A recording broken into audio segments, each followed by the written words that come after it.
Good morning.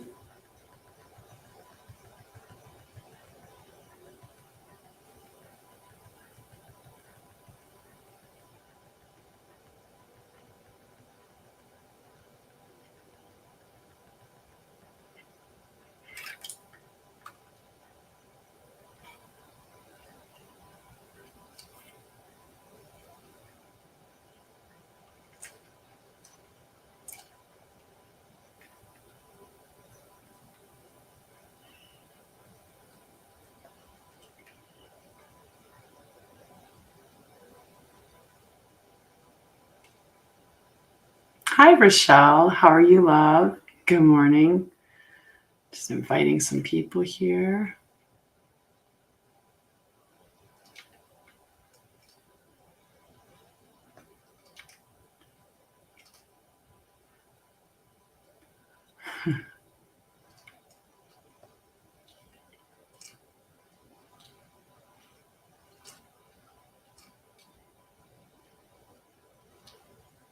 How was your night?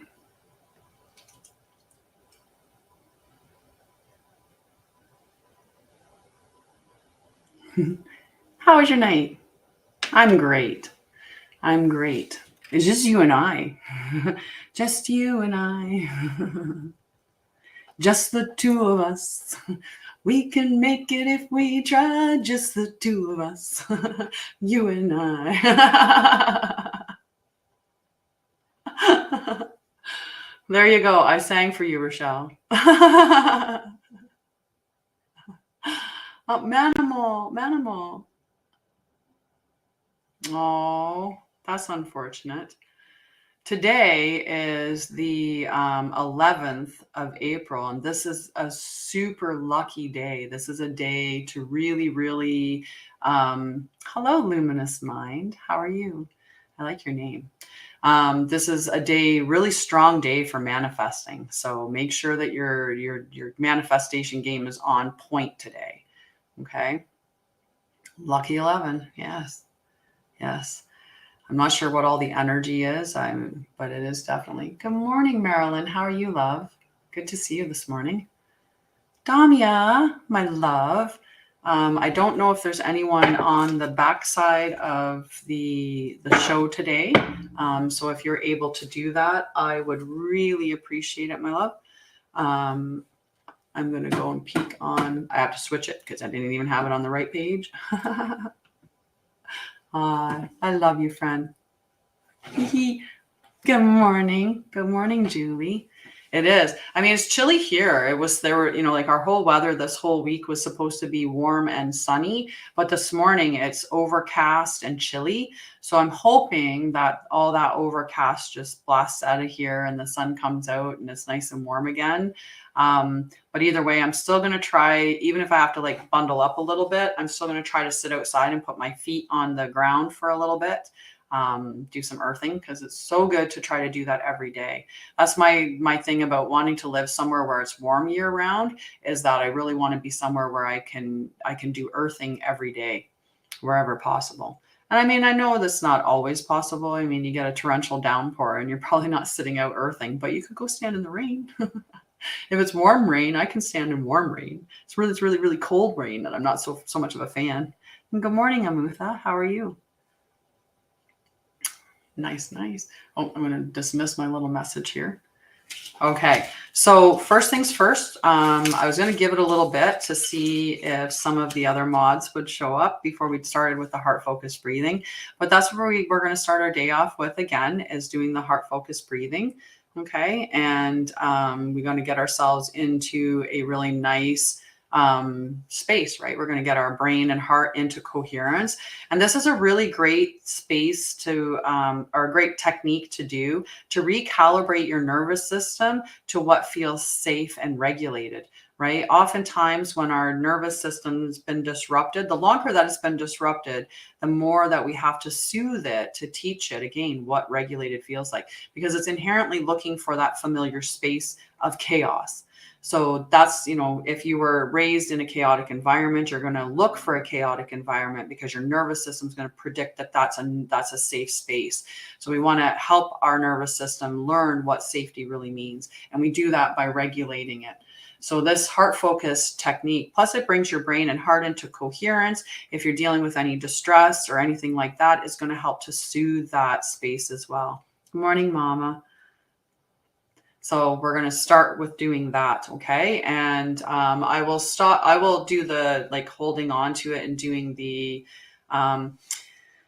hopefully Mama would be so kind as to track the gifts. I think that Damia has the people for the list, has the list for that part. But if you can track the gifts, that'd be a great way, I think, to split it up.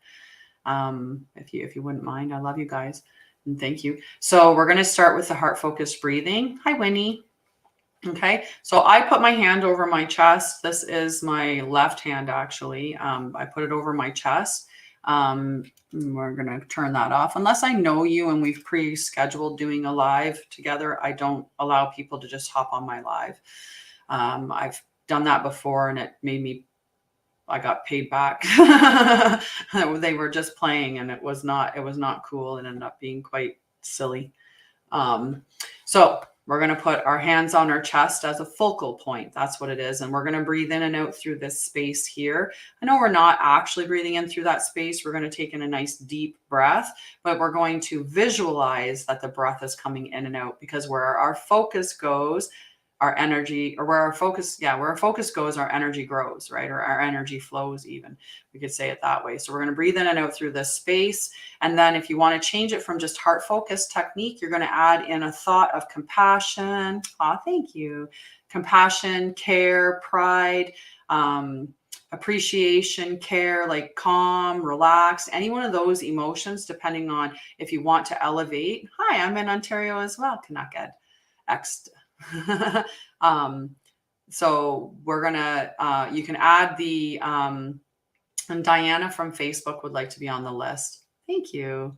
So we would put in a thought, right? Think about something that makes you feel proud. So, or feel gratitude, the really good emotions, joy, right? It's an uplifting emotion. So we can focus on that. And that changes it from being just the heart focused breathing into being the quick coherence technique. So we're going to breathe in nice and slow over 5 seconds. I'm just east of you down on Lake Ontario, heading towards Ottawa. Not all the way to Ottawa. I'm closer to Toronto than Ottawa by far, but not in the GTA. Like I'm beyond Oshawa, beyond Oshawa. Nobody wants to live in the schwa, the dirty schwa. Right? Nobody wants to live in the dirty schwa.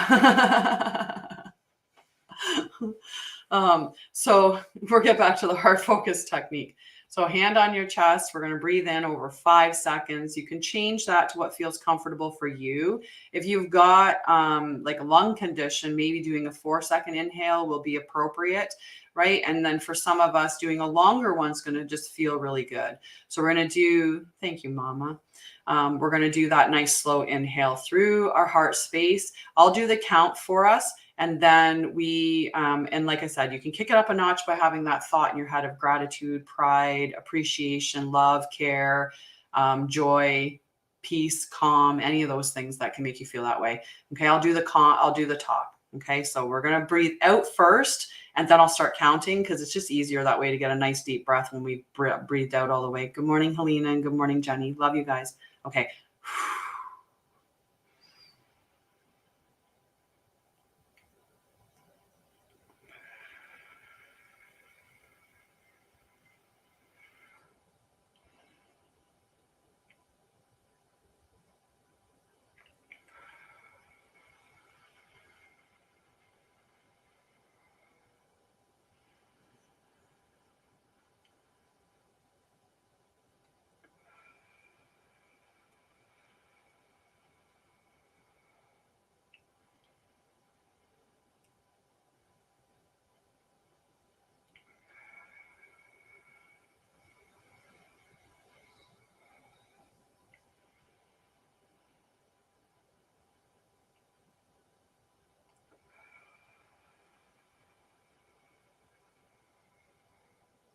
So I'm going to keep the count, but I'm going to talk about it for those that are coming in. We're doing heart-focused breathing. This is a technique that allows you to regulate your heart and it gets your brain and heart into coherence. This is a technique that was studied by the Heart Math Institute since the 60s. And it's a technique that is shared with people that have been exposed to trauma, people that have been in war-torn spaces. It's showed to children, to all kinds, no matter what. Right, it's been shared. It's a beautiful technique that if you're dealing with conflict, you can teach it to your partner and you can go and leave that situation and do this breathing for at least 5 minutes when you leave your partner in a distressed state. And when you come back, you're going to be in a state where you're going to respond as opposed to be reacting from that emotional center. Right. So we don't want to stay in that triggered space. That makes us do silly things. Because when we get triggered, we're back to the age that we were when the initial incident happened. So if you were triggered when you were, the thing happened when you were 3, when you get triggered, you become a 3-year-old. That's why we look like 3-year-olds having a temper tantrum sometimes, right? Because that's the age that we become. So doing this heart-focused breathing, that's going to get you into a really good space so that you're going to be responding. You're going to be back in control of your brain. Your logic center is going to be back on board. You should do this technique at least 3 times a day and for at least 3 minutes. So remember the 3 and 3 rule, and then you're going to count your breath for 5 seconds each time. Inhale, exhale, unless, like I said, 4 seconds might be more appropriate for you, or you might feel better doing 6 seconds. But either way, the 5 seconds is what the Heart Math Institute found was the most common and most comfortable breath for people. If you're at work and you have a really distressing day, you can breathe like this right before you come into your house and clean off that energy that you're coming from work carrying, so that you go into your house with a fresh mindset, with a fresh energy, not being emotionally charged from something that doesn't need to come into your home. What else do I want to say? When you do this as well, it also puts yourself into a healing. For doing this for 3 minutes can put yourself into a heightened healing state for up to 6 hours, right? It does increase your healing, but for 3 minutes, up to 6 hours. So, it's a really handy and beneficial to do this technique. I do this every morning and every night without fail. And now I do it with you guys too. So really, really handy. So I'm going to hop back in here and do a couple more breaths with you.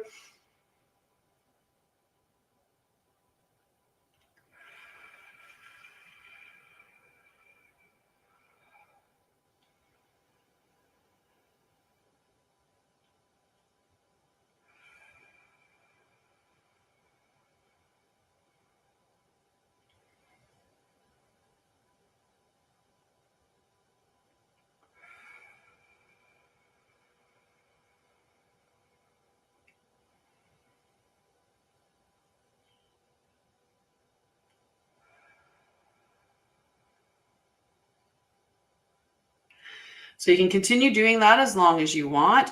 I'm going to step back into this, but we've done it for quite a few minutes now. So you're good to stop if you wish. But it is a beautiful technique. So I hope you take that with you and at least use that. If you don't take anything else that I share with you, at least take that. Okay. It's just so healthy, so good for your overall health and well-being. Okay. And we are heart-focused creatures. They like to say that we're brain focused, but we're not. It's just that our brain is a narcissist and named itself. So it thinks that it's in control, but we're really our heart, right? When they check the electromagnetic field from our heart and our brain is about 1 inch from our skull, whereas our heart is a 3-foot diameter around you. So when you come into a room and you feel the energy, you're feeling that person's electromagnetic field that they're sharing from their heart. So if they are in a distressed state and they're, or they're angry, you can pick that up. That's what we're feeling from people. So we can change that by doing our heart-focused breathing, right? We can do that with our heart-focused breathing. We can change what's going on in the room by taking control of our own. right? We can shift that because other people will navigate towards us. It's how nurses do it, or, frontline workers. If they show up to, a traumatic scene, if they don't regulate themselves, it will actually create PTSD in the person that they're helping, because they're going to come in and they're going to be like, oh my God. But if we come in with that, with it's okay, I'm here and I'm balanced, and then you can balance yourself off of my nervous system. So it's really, really, really beneficial to use throughout your life in many different things. Yes. The safety of the heart-focused breathing. Just beautiful. Okay, so we'll get to the reading. The reading is really all over the place this morning. Now, just to put out there as a note, I am a cosmic trauma priestess, and that was something that my fans, I guess, or my followers, I like it more followers. That's what my followers decided was the name that was appropriate. We are all cosmic beings, right? We have many lives. We live many lives. So we are cosmic.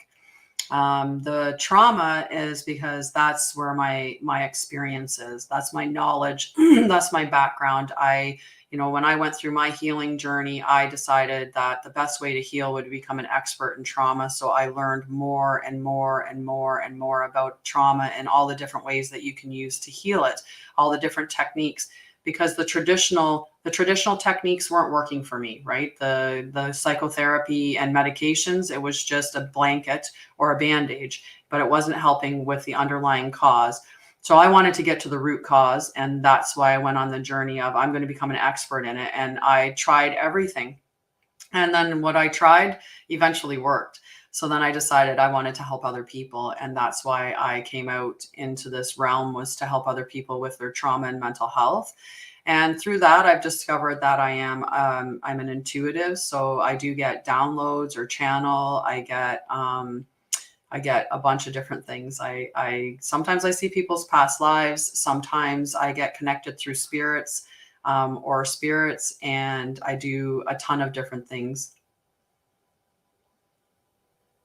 Either one, sweetie, either one. Just look at my calendar and book whichever time works for you. Okay. Whatever time works best for you. If you feel like you'll have the energy for tomorrow and you'll be in a good space for tomorrow, we can do tomorrow. I have some, whichever day works for you. Okay. The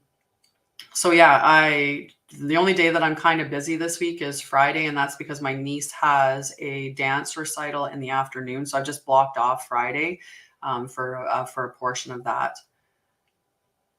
Oh, the best starter deck, whatever deck resonates with you, really is the best thing. Whatever deck resonates with you. If you go in and look at, if you're doing it on Amazon, it's a little different, right? But on Amazon, you can definitely get some benefits because you can look at the other, my little niece, she's a wonderful little dancer. She's beautiful. She's a tiny little sprite of a girl. Mind you, her mom's tiny too, like short. So she's like just this tiny little petite 7-year-old. So the perfect person to be a dancer, really, when you look at, what ballerinas and stuff typically are, very tiny. So we're going to go watch her perform, and taking my mom with it. Oh, no, none. No, there's none. I don't know. No, it's okay. Yeah, whichever day. If you want, we can always hop on a call after the,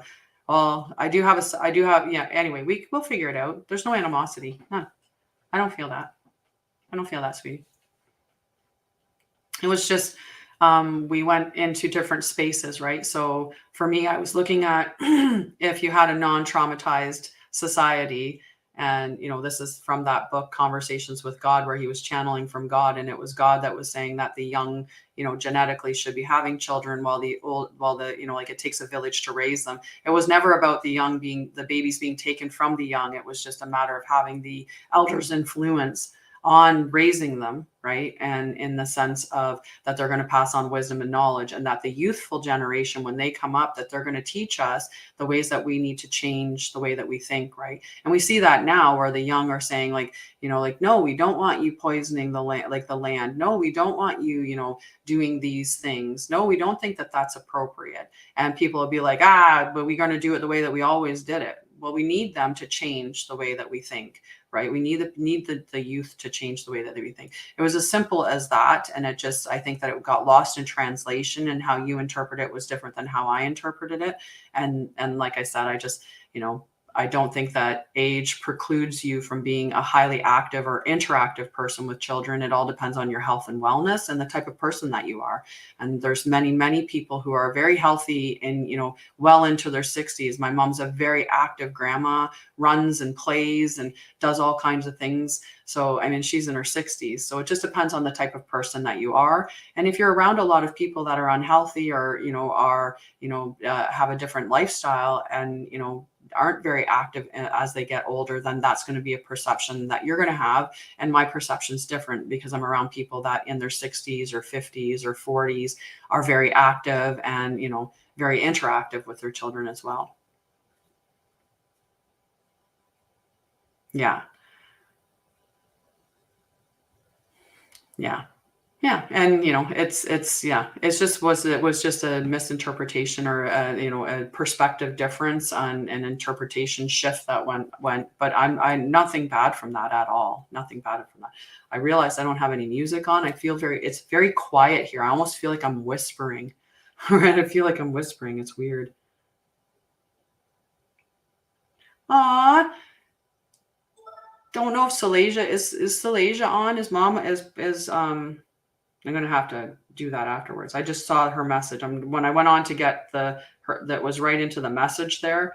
So Hazel Kitten's little baby is 10, and he's such a friend of mine, and I'm such every time we get on a call together, he's like, he has to come and say hello to me. So I have to make sure that I sing him happy birthday. So a good thing about today being April 11th, I was mentioning this very briefly with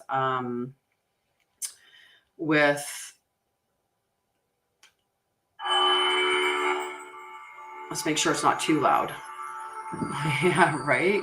Happy birthday. Oh, nice. That's a beautiful sound, hearing the birds and the roosters. I love hearing the roosters. It's not something that we hear very often. I'm watching a robin build a nest right there in the eaves. So it's really nice.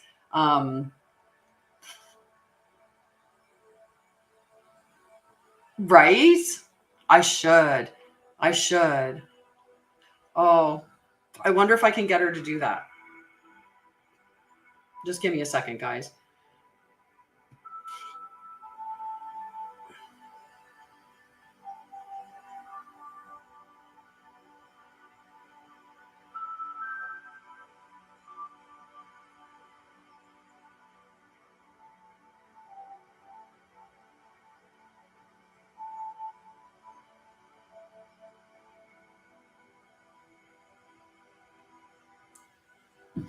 Hee hee hee.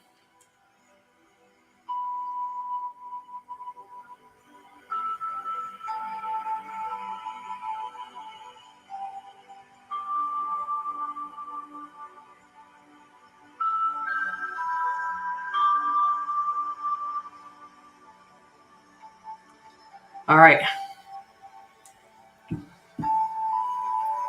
Aw, no, sweetie. Why the Ramadan ending shouldn't bring you stress, my love. Finals coming up. That's all about preparing, right? Preparation can alleviate that stress. But the other part is you're a master manifester, right? You're really good at manifesting. So envision that you're going to do just fine. It's going to go beautifully. You're brilliant too. So there's no little thing that you should have to worry about, right? Right? You definitely have this. You're absolutely brilliant. Yes, that is true. I'm on day 3 of my fast, my friend. I know. I'm feeling a little heady. Like my crown chakra is really alive this morning, but it feels heavy today. Like it feels. But today is April 11th, and it's a very big day for manifesting. So you should be putting in a huge amount of manifesting energy for today. Okay. Oh, nice. I fast during the full moon, um, when it's in my sign. I typically intermittent fast, like it's just my lifestyle. I intermittently fast, so I don't eat breakfast, lunch, dinner, and have snacks in between. That's not the lifestyle that I have. I typically eat lunch, maybe snack, but like I might have, a midday, but and I have a shortened eating window. That's all. I just shorten the time in which I'm eating, so I don't eat all day long. That's all. Oh, what's wrong, Malala? What's wrong, Kita? That heart focus. You should do some of that heart focus breathing that we start with. Okay. Yeah. So I fast when the moon is in my sign, right?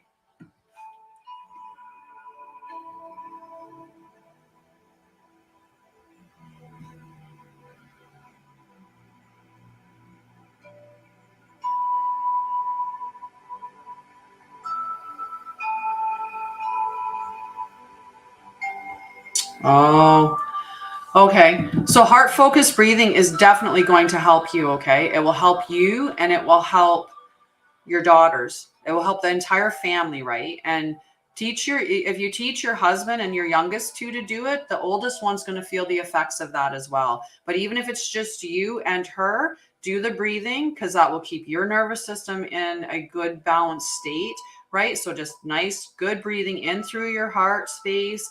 And you can make it over 5 seconds, 4 seconds, whatever feels comfortable for you, right? And when you get your thoughts in, say, something that you feel very grateful for, maybe you feel very grateful towards your husband for, being supportive or, as an idea. So think about how grateful you are towards your husband and then share that energy out, like actually push it towards your daughter and you can radiate that energy out to her and it will calm her down. But at least you're controlling your own center and keeping yourself nice and calm. Okay. It'll at least work on your nervous system. Okay. And then we can connect after that. I don't think that Salasia is going to come on, guys. Like she didn't respond to the message. So she might not. Today's number is 22, 11, 22. The day is 11 and the number of the whole thing is 22. Nice. Nice. Okay. So we're already half hour in. I haven't even done the collective message, but that's because this is just the part where I just get messages from, it's the intuitive part, the oracle part. But the trauma is the big part that I help with, right? Is the trauma healing. So if you do have trauma, which can show up in a multitude of ways, typically it shows up the most in our relationships, right?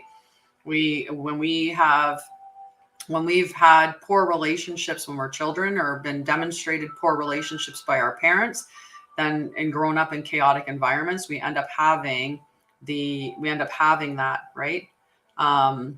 We end up having that as part of our relationships, right? Me too. We should compare, Damia. We tend to have some similar dreams different times, which is interesting. But I've been having very weird dreams lately too. Very weird dreams. All right, let's get to the reading for the collective and then we'll put cards in and we'll talk a little bit in between anyway. As the cards come up, when there's any messages that are kind of trauma or like kind of mental health or healing related, I always end up bringing it in. Yeah, definitely. Perfect. Perfect. So the first card that I pulled for the collective reading is the 7 of Wands. Okay, the 7 of Wands. The 7 of Wands. So challenge, grounding and protecting yourself, movement and growth, creative innovation, remaining ahead, feeling vulnerable, a sign to share your ideas and self-expression. Beautiful. I would love that. I would love to have a call with her. Haters, They'll emerge only after you've made it to your perch, whipping their wands about and asking you to defend your accomplishments. Sometimes competition emerges as a result of shining brightly in the world, right? Sometimes people don't want you to raise above where they have you positioned because they like to be above you, right? Some people like to look down at you and that they are better, they are more superior because they have more money or they have more title or they have more whatever, right? Or the spotlight shines on them and they don't think that the spotlight can shine on two people. So they don't want it to shine on you because for fear that it will go off of them, right? So there's many reasons why people get into that like competitive space and, end up and they cast ill will at you, not in the sense of like they're actually like I like saying terrible things, but they could just say like I hope she doesn't succeed, or I don't want her to succeed as high as I am. Even that is a negative way of casting stuff towards you. So yeah, so that's the whole concept of this card, right? Is that somebody, because you're rising, right? You're rising, somebody else is potentially trying to push you back down. And then sometimes it's the people that are below you. They will try to pull you back down because you're getting higher than they are. And they don't like that, because sometimes as we're healing, right, we put in boundaries and, we start to have that value in ourselves and self-worth. So then we're like, no, I'm not going to allow you to treat me that way. And they don't like that because they like to keep you in that space that they've had you in and treat you the way that they've been having you. Hi, Diana. And I can see your name. Of Diana Fraser and Diana Houle. So we have two Dianas on Facebook, and Marilyn. And there's somebody else there, but they haven't said hello yet. So I'm not sure who the fourth person is, but they're lurking in the background. So if you're feeling attacked after sharing your magic, it is important to remember that others likely want what you have. So stand up bravely and continue to do your beautiful thing. The world needs your beautiful thing. Right? If I listened to the haters, I wouldn't be doing what I'm doing right now. Right? But I truly believe that people need what I'm sharing. So that's why I keep doing it. And it doesn't matter what anyone else is saying, I'm going to keep showing up. Mindfully call feelings of love and well-being into your body and create a protective bubble of energy around you. And I talk about this with everybody. In the Divine Feminine Healing Collective, we talk about this. And, several times within this live, we talk about it. When I'm talking with my clients, I talk about that, about having the creative bubble. Hazel, right after this card, my friend. Right after this card. Hello, where are you? Are you in a good space? Is Jackson still with you? That's my question. Is Jackson still with you? We're going to pause. I'll finish reading the card, actually. I'm so excited about this, and I'm sure that nobody will mind. Is Jackson still with you? Yes, today's Tuesday. Okay.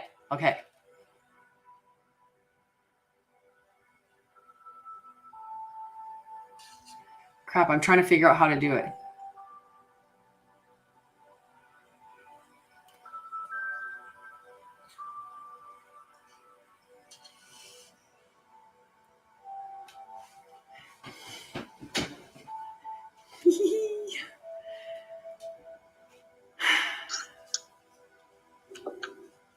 Where's my Jackson?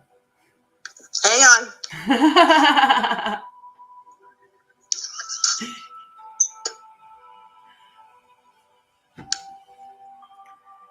Happy birthday to you. Happy birthday to you. Happy birthday, dear Jackson. Happy birthday to you, and many everybody more. Says happy birthday. Even and Damia says happy birthday. Damia, Mama Price, everybody. We are all singing it too. We decided. What did you say? Thank you. Love you, buddy. I love you guys. Love you too. Happy birthday to your man. You just made his day. Good. I'll give you a card later with his birthday on it, okay? Like I'll give you a spirit guide for his birthday after in Mod Squad. Okay. Love Sweet. You. That made me so happy. Right. She's like, how do I figure out how to get off of this now? All right, we're back. Awesome, awesome, awesome. Made his day. I love that. That was awesome. So, okay, so we're gonna finish with this card, the Seven of Wands. That was so awesome. Made me so happy. Made me emotionally happy. That was good. Okay, so mindfully call in feelings of love and well-being into your body and create a protective bubble of energy around you. Remain synchronized and aligned with your bright vision and reject any low vibe negative states that others may be pushing. In fact, reject low vibe negative people out of your life. Just don't have them in your life. And people will say, yeah, but what if they're your family? That doesn't matter. That doesn't matter, right? Nobody has the right to treat you like crap, period. Whether they're related or not. You choose who sits at your table, and you can choose not to have family there. And if it's uncomfortable for you to completely exit them out of your life, at least limit them. Okay. You don't have to accept their opinion as truth, especially when they are vying for your position. Check to make sure you are acting in a way that is aligned with your highest values. And when you know you are, don't let anyone stop you from achieving your dreams. I am deserving of this success, and I will shine brightly and I will bravely shine my light into the world. I will bravely shine my light into the world. Exactly. Our soul families are so much more like when you resonate with the people in your life, that changes everything. It makes it so much better. I love my soul family. Yep. Exactly. Aww. I know, I got so much energy too. I got really emotional. It just, yeah. I love singing happy birthday to him.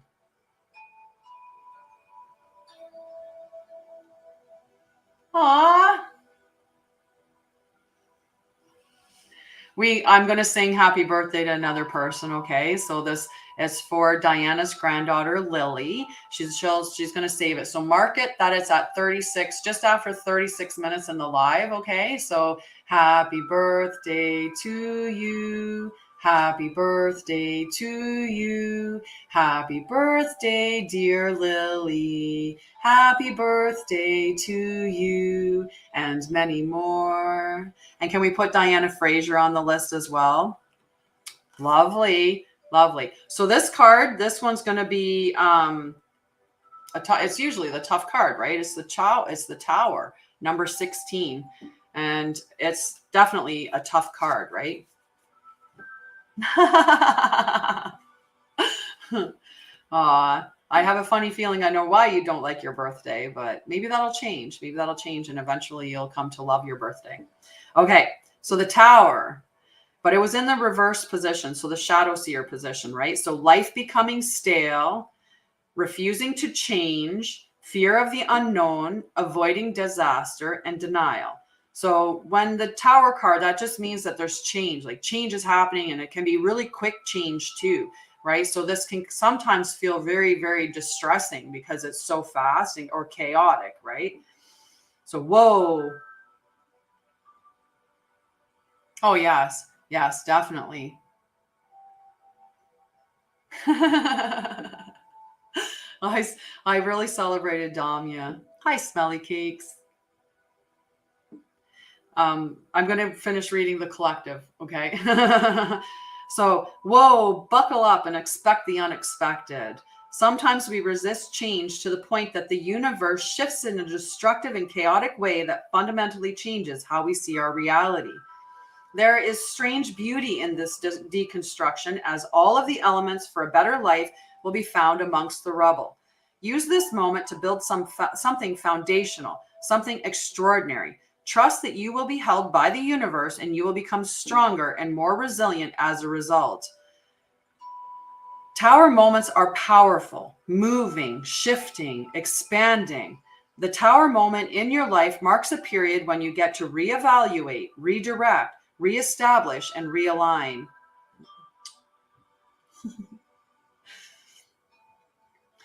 It's magic in the disguise of unpredictability, right? It is. It's definitely a good Tower. It's magic in the disguise of unpredictability, right? The brightest of lights will pierce through the pandemonium of change that you are experiencing, and you will find your beautiful truth and blazing potential in the darkness of the Tower. In chaos, I move toward the brightest light. Well, hello, Mel. We have other Mels here. Sometimes we have other Mels on board. They're usually like super fast tappers. I don't know if that's something that you've got a skill with delivering hearts, right? Sometimes they're like I don't know what it is, but the other two Mels that are here consistently, they're like tappity tap tap tap tap tap tap tap, and it'll just be like, I sent 2,000 likes, and it's like, wow, how did you do that? You're so fast. So I don't know if that's your superpower too, but. So I like that. In chaos, I move toward the brightest light, right? And when we think about that in that collective sense, right, that, you know, when you hit pain, pain makes you change, right? It's in the pain that promotes change. If we didn't hit those points, we wouldn't change. And that's why we can't spare other people from their struggles. We have to allow them to struggle, because it's in that struggle that they're going to determine they don't want to do this anymore, right? If somebody, you know, let's say somebody has like really difficult time managing their emotions, and they get into fights and then they rage out, right? If you stay with them and you keep, you know, staying with them and you like maybe, you know, try to help them a little bit, and, you know, it pacifies it for a moment, that's just building a bridge. But they have to actually experience those struggles to say, I don't want to do this anymore. I don't want to lose people in my life, right? People keep leaving my life because I have these outbursts of, you know, uncontrolled rage. That's what they need. They need the people that leave their life to create that pain where they say, I don't want to do this anymore. I don't want to lose people anymore. So I'm going to do what is necessary to change. Because change is hard, right? Our bodies, through our homeostatic impulse, keep us stuck in the situation, right? We don't jump to change easily, right? And the familiar feels safe. So there's another reason why we don't like to change. So there's those reasons, but embrace the moments of change. Good morning. I missed you yesterday too. How are you? Okay, so the last card in the collective reading is, or not the last card, the last oracle. No, the last tarot. Get the right one. The last tarot card in the deck. Hi, Jeet. How are you, love? The last tarot card in the deck is the Queen of Wands. Okay, so let's see how the Queen of Wands is going to come in, because remember, we had the Seven of Wands, we're in this tower, right? And now we've got that lovely Queen of Wands. So I think that it's going to speak to the type of energy that we're going to have through this experience, right? So, no, that's the cups. We don't want to read the cups. We want to read the wands. Queen of Wands, that's better. So creativity, passion, determination, confidence, joy, bold expression, helping others as you build your queendom, power. So even though we're going through these shifts of change, we've got all that creative energy there, right? And, you know, that solid foundation, right? So and creativity and passion. So I don't think that moment's whatever change is happening. Oh, I love you, mama. Cheers. My coffee maker, my Keurig, broke down again this morning. Luckily enough, I had percolated coffee. So I have coffee, but now I have more coffee, because whenever I perk coffee, I always make too many cups.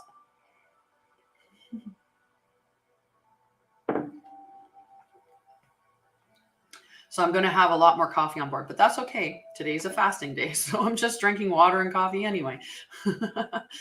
All right. You are capable and fierce. So take that power and hold on to it, right? And I am capable and fierce, right? So when all of these changes are happening, notice that. Notice how powerful you are, right? It's time to root into your purpose and boldly step into the limelight of your life. The Queen of Wands radiates creativity and passion wherever she goes. And when she enters a room, her exuberant charisma and confidence are palpable.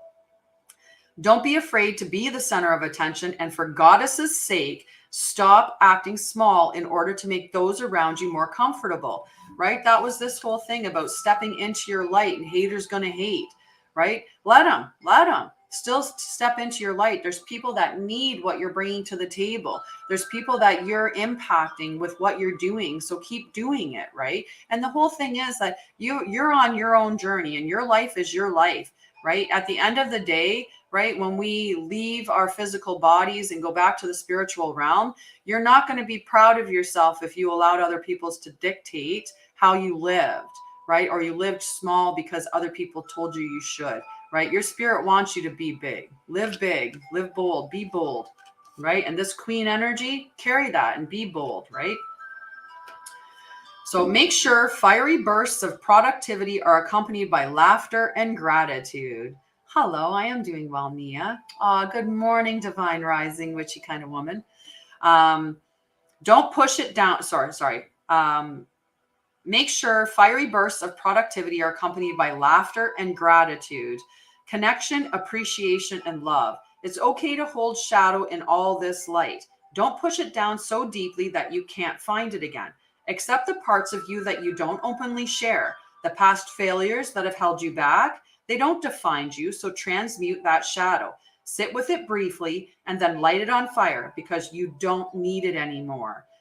I fill my world with an intense light that connects and incites passion. Like, how beautiful is that, right? So this, like I said, that's why I don't think this tower energy is bad energy at all. And it's in the protective mode or in the inverted state or shadow seer position, right? So we have all of this. You're stepping into your limelight, right? You're stepping into your limelight and people are trying to pull you down. And I think that's what this tower is talking about, is those people that are trying to pull you down from owning your power. But this is saying, just do it anyway. Just own it. Just stand into your confidence, your power, your beauty, your creative energy, but just do it with love and gratitude, right? Not about hate towards anybody, right? It's not about that. It's just be grateful, be appreciative, be loving. And if it resonates for you, then it's definitely for you, Smelly Cakes. Yeah. Perfect. Hello, Mel. Welcome, love, and welcome, Melinda. Both Mels popping in at the same time. Were you hanging out together? You can. I can put you on the list, but it's going to be a moment, okay, Nia? Because that's okay. Yeah, no, that's okay, Smelly Cakes. Mel. We have 3 Mels in the chat now. So the last card that I pulled was Lost Compass. No. There's a person whose name says Smelly Cakes. So the last card, because I always pull the tarot or pull an oracle card to ground everything. This one's the Lost Compass, number 35. Okay, we'll see if we can get to you, my love. That's the wrong deck for that. Like, where is my book for the Shaman's Dream? Oh, nice. Beautiful. That is a beautiful deck. It's my favorite. I love all the pictures on it. Like, so many of them, I would actually put them on my list. I believe it's Jess, right? Jess from Facebook would like to be on the list.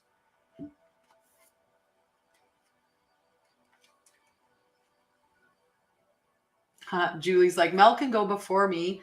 That would be awesome. If you switch with Mel, Julie would be second after this card. That would be very, very lovely.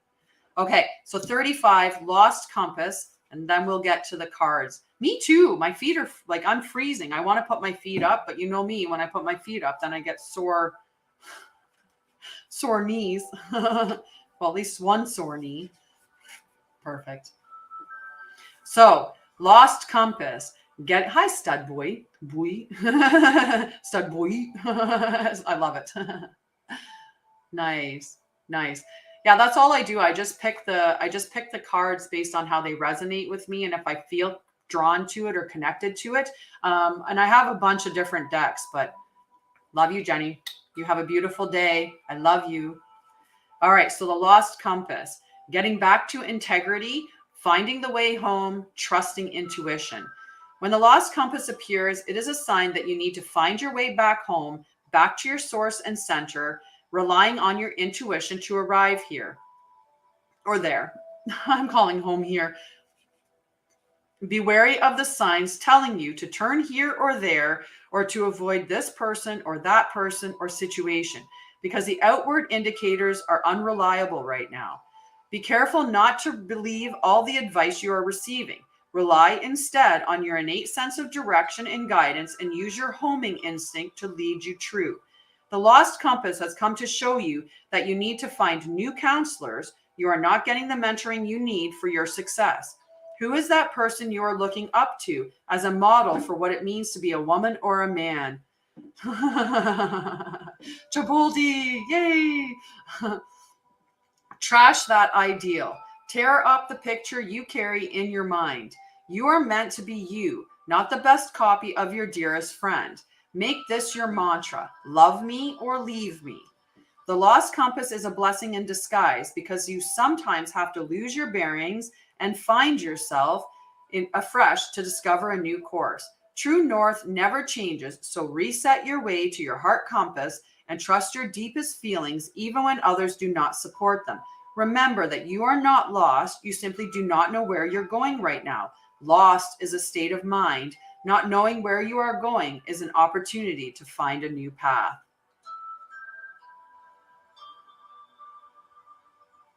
Oh, nice. Oh, good, good.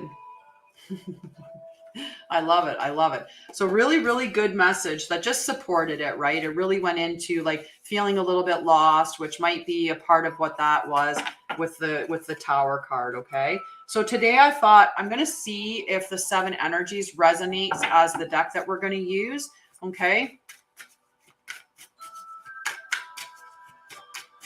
And yeah, witchy woman, you and I need to talk too. I made. Okay, so first is Rochelle. We'll see how these cards, if they're going to be. Well, I'm going to take that as a yes. Love me or leave me, right? So for Rochelle, willing release.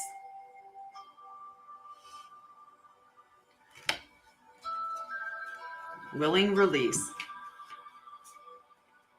Number 49. It's very pretty. All right. So this is the 7 Energies deck from Colette Baron Reed. It's a beautiful deck as well for those that like to do that. So yielding, blessings upon us for sure. We'll blow it. Make the wishes, right? And send blessings to all of us. All of us. So yielding to a divine plan, releasing attachment to form, especially if something isn't what you expected or wanted, leave room for serendipity. Some days you have to let go of your struggle to find an answer and focus on other things for a while. This doesn't mean giving up altogether or losing anything. Remember that in our co-creative partnership with the divine, give and take is necessary. It's necessary in all things. It's not all about just give, give, give. You have to be open to receiving as well, right? You do your part by setting your intentions and taking any necessary actions, but you must then surrender the form, the timing, and the how to your higher power. There is a divine plan for each of us. When acting on this faith, you may find that your intense desire for something translates into a feeling of attachment and entitlement. Right now, can you immerse yourself in this experience, allowing the divine plan to unfold as it will on your behalf without interference? That's a tough one. If you guys who are on, if you could give a like, because I see only one person has liked the live, but could you at least give a like to the live? That helps me out for sure. Can you be open to receiving what is yours, even if it is not packaged in the form you thought you wanted? Ready to receive. Absolutely. We're definitely being asked to be more receptive. And we do, because we were trained to be good little girls and good little boys and give, do for others, right? And that being and any thoughts like self-love is selfish, right? Like there's so much of that, like putting yourself first, people call selfish, but that's the way that it's supposed to be. We are supposed to put ourselves first. And that's not about being, narcissistic in any way. It's just about, it's the way that it's supposed to be. You fill your cup and then you fill other people's up in an overflowing fashion. Good morning, Sherry. So perhaps if you look deeper, you will see that you've received the perfect vibrational match to your most authentic wants and needs. Good morning, Nomi. How are you? Love you. Have a wonderful, wonderful night. Right? Yes. Yes. We give from overflow. Exactly. We receive and give from overflow. I love it. And being selfish is perfect for yourself. Right? That doesn't mean that you're being cruel or mean or, you're not being compassionate or kind. That's not what it's saying at all. It's just you're putting yourself first, and that's how it has to be. You have put in the work, defined your desires and felt them deeply, and engaged your higher power. Now you must let go and see what transpires. This isn't always easy. Impatience erodes the foundations of your trust in the divine. Surrendering truly will serve your highest good. Know this truth in your heart. Knowing this truth in your heart. Can that really be so difficult? So can it be difficult if you know that the divine is going to serve your highest good? Can surrendering to the divine really be that hard? Right? Can't even eat the chocolate bar all by yourself. I love you. Thank you for tuning in from the Philippines. If you can like the live, that would be really helpful for me. Okay. And it does. It resonates for all of us perfectly, right? And it's such a beautiful card, right? I love daffodils. They are, I love that they, when they're bright and yellow, they're, when they're first starting and they got the little yellow, they're just, and then they pop out and it's a beautiful, beautiful, representation of the sun. And then this represents the moon. And then when you blow it away, it's like the stars smattering across right? So the sun, the moon, and the stars and daffodils. And, the whole concept of making wishes with them. But just remember, let the divine, right? Like if I was so stuck on, and I talk about this, and I like to use partnerships because it's really easy. Sometimes we get into a relationship and you're like, I want this person to be my divine partner, and we hang on to it. It has to be that person. So I always use that example of if I'm sitting there manifesting my divine partner, and I'm like, I'm manifesting Henry Cavill. I'm manifesting Superman. Superman is my divine partner, right? I could be blocking myself because if Superman's not my divine partner and I keep calling that in, I'm going to block myself from receiving what's meant for me. I have to be open to what comes, because what comes could be Captain America. And I'm okay with that, right? I really want my divine partner. So it's okay that it comes to me in the form that it comes to me, however that looks, right? As opposed to being, I'm stuck on, it's got to be Superman. I mean, I love Henry Cavill. He's beautiful. Cheyenne, been so long. Hello, love. And hello, soul spirit. Love to you. Love to you. Love to you. I missed you too.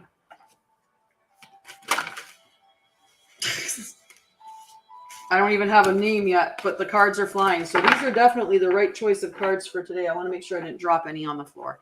Okay, Mel. I'm going to get Mel her card. Oh, I'm glad you're back. Yes.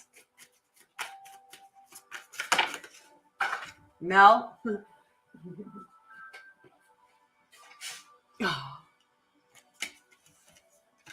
All righty. And the one thing about these ones is there's no protection mode. It's just the cards, right? Just the cards. So I like that as well. But because 3 came out, I'm going to check and see which one is yours. So is this Mel's card? Is this Mel's card? Is this Mel's card? Okay, so this is for Mel Watson. Okay, I'm sorry. We have a couple of Mel's in here. All right, so that's Mel Watson. Okay, because Julie had offered to give up her space for Mel, so that because Mel has to run away. So Mel's card is Sacred Revenants. Oh, sorry, Smelly Cakes. So Sacred Revenants. Maybe this will give you and you did feel that maybe the collective reading really resonated with you, and maybe this card will too if you listen to it. Maybe it could be for both of you. Oh, that's not the deck. That is definitely not the deck. We'll just put that book over there. Hello, Anita Chicken Man. All right, number 47. Sacred Revenants. Awe for the truth that spirit is everywhere. Inspiration coming through you as a result of reverence. Joyful living, exploring possibilities with curiosity, spiritual passion, manifesting from the starting point of the realm of spirit. Looking at the world, do you see all of life or only a limited part? When you look at a blade of grass, do you just see do you see just a plant? Same thing. Do you just see a plant? Hi. Awesome. When you encounter a puppy, do you see just an animal? While this categorizing is one way of viewing the world, it is only a fraction of the truth. It isn't enough. Look closer and you'll observe the luminosity immanent in those living sentient beings. If you allow yourself to take in the world, including its spirit, then you see the whole. Reverence is an act of deep witnessing, respect, and awe. You experience it when you perceive every being and everything, every plant, rock, and tree as sacred and alive. You naturally lean into a state of bliss and harmony and a profound sense of well-being. Whatever your dilemma or question, try to reframe your perspective to acknowledge the spiritual. If everything has value, including your most frustrating challenges, would you still ask your question from the same place? Can you regard the other as sacred, thereby erasing the separation between you? Embracing the perfection of how you came together is real magic, and you are tapping into this unity right now. No matter who or what is in front of you, see that person or thing as luminous and your interaction as holy. Then you will know what to do for the highest good of all. Yeah, it's good energy. I like it. I love you too. Have a great day. Yeah, that's awesome. I'm glad that you're experiencing that. This is not the appropriate space for that. It's a beautiful card, just beautiful. 10 minutes till we burn. Thank you, Mama, for the flowers. I appreciate that. And keep tapping the screen, guys. Keep tapping to get the likes out. I can't wait for the 14th for our reading either. I so look forward when we finally have the reading and get to meet each other. That's one of my favorite things. I had some pervert come on from YouTube that I had to block there because he was talking about like just sex stuff, which is just inappropriate. So I blocked him. I'm just giving myself some self-love here while I just like let my energy.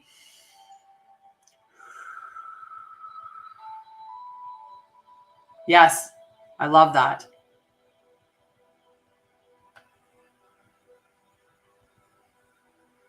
Yeah, it was definitely not cool. All right. I just did 231 likes. Right? You should see that, like, it's so windy. Oh my goodness, that is so beautiful. Thank you, Salasia. That galaxy is so beautiful. Good evening, Renee from Australia. How are you, love? What time is it in Australia? Okay, I'm going to pull Julie's card, and then we'll get the leaf ready to burn, okay? That was so beautiful, Salasia. Thank you so much. And Riri, I saw Riri come on. It makes me think of Rihanna. Good evening, Renee. Good evening. So again, if you're watching, please just give a like to the live, okay? Whoa, cards being picky. Oh no, music. Julie's card's being stubborn. Oh, aw, Julie, I love this card. I love this card. Nia, you're on. If you want a card, the card is it's just an energy exchange, right? You can energy exchange by giving likes on Facebook, or there are stars that you can give on Facebook and stuff like that. Well, that's unfortunate, love. But if you want to be on the free yes no list, okay. Well, I don't know if my mods saw that. They can check and see. And if they can see that you gave the right, and then you'll be on the list. But it's just a matter of being patient, love. Hi, Destiny. Oh, I love it when people come in and try to scam. Like, go get your own feed. Go do your own thing. Call people towards you yourself. Like, don't come in and nab people, right? Right? Like, this is disrespectful. This is disrespectful that I'm putting in the work and you're coming in and spamming people for readings. Really disrespectful. You should do better than that. Just be better. Just be better.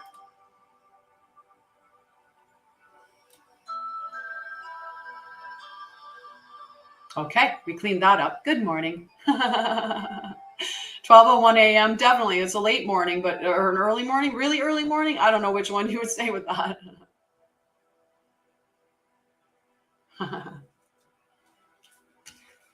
Right, dissolve spam. Put spam on the leaf. So Julie.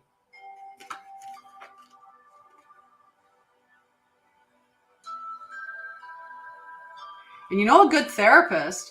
Melinda. Yeah. Okay. So Julie, wish upon a star, number 39. Look at that beautiful card.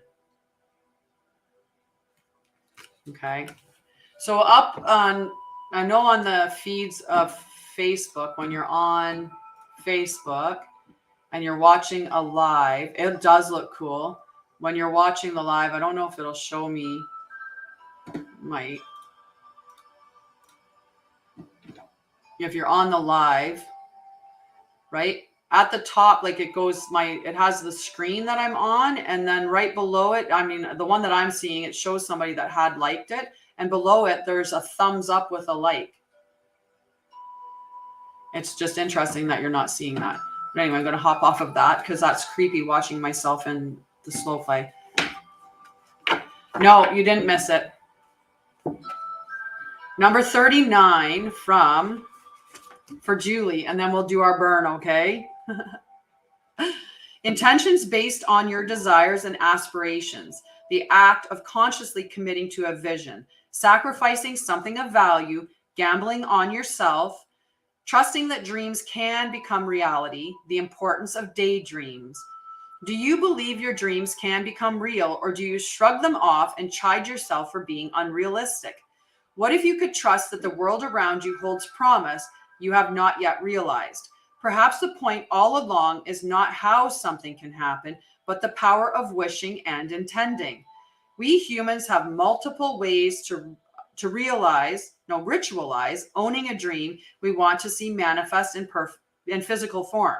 Think of a wishing well. You infuse a coin with your intention, tuning into the feeling of having a particular experience. Tossing the coin into the well symbolizes the act of letting the how go, walking away and allowing the universe to do its part in the co-creative partnership. Another method is to wish upon a star. In doing so, you also look back to your origins, for we are made of stardust.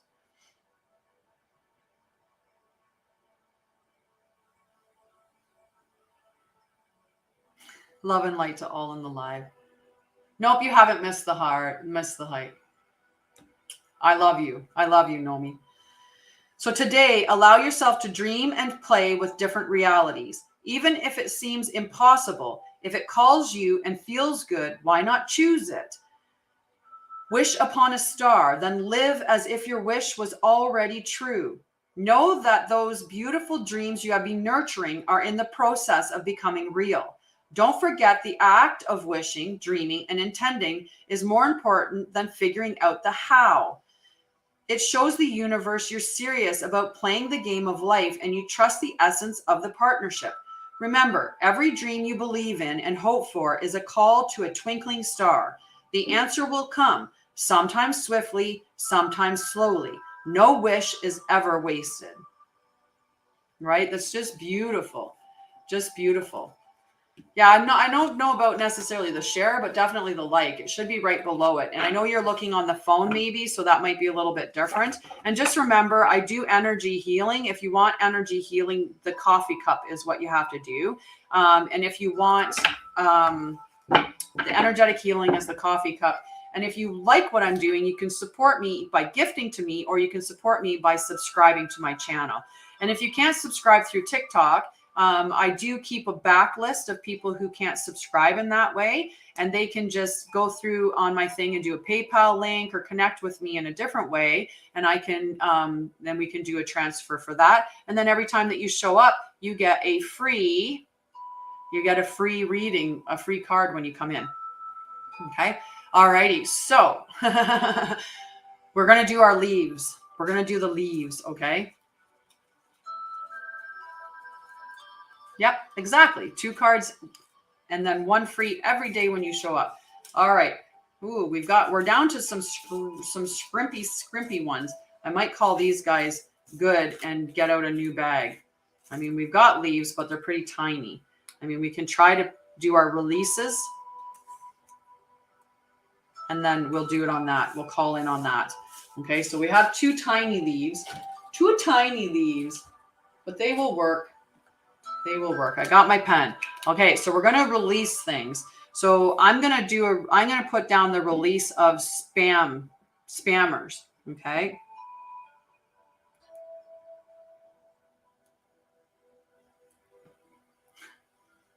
Okay, so what do we want to release? Okay, so we're going to do a release and then we're going to call in stuff, right, to replace it with. We can call in safe travels for sure. Okay. I put it on the calling in leaf. Yes. Resentment. Yes.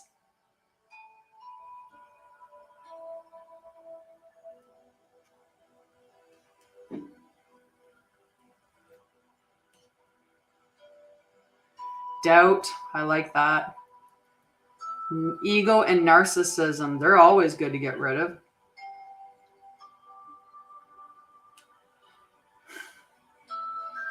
Thanks, Mom.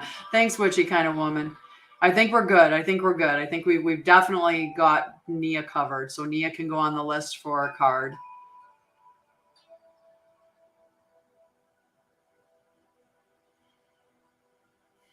Witchy kind of woman sent roses for bad energy. Want to get rid of bad energy? Illnesses. That's a good one.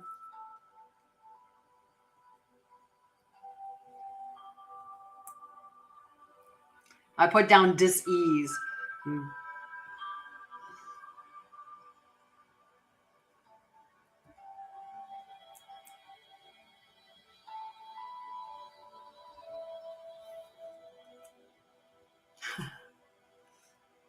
Right?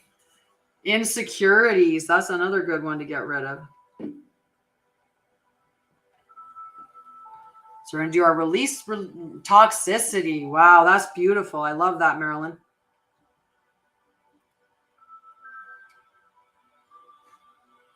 Self-doubt. I'm going to put poverty consciousness down. We want to get rid of that.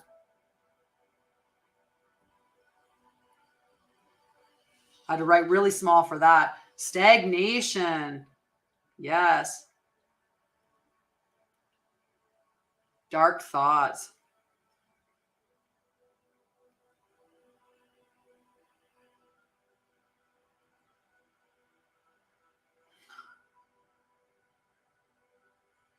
Yeah, we'll let go of that poverty consciousness. Self-sabotage, that's really good too.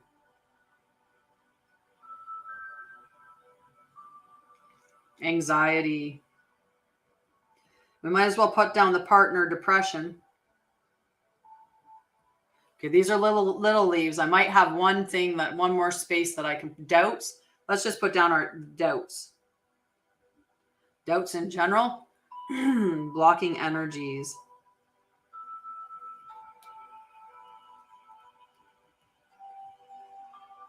Vices.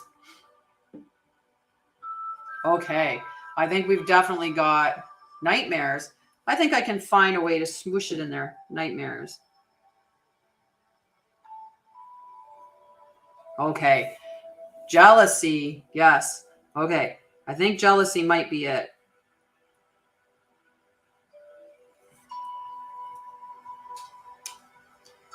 Hi. Thank you, but we're just going to block that and delete that comment. Okay, so we got our reliefs.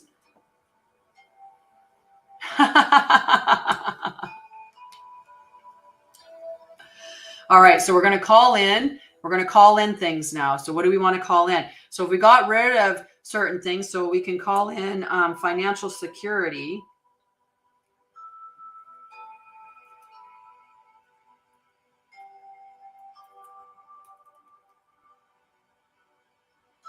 New home and wish fulfillment.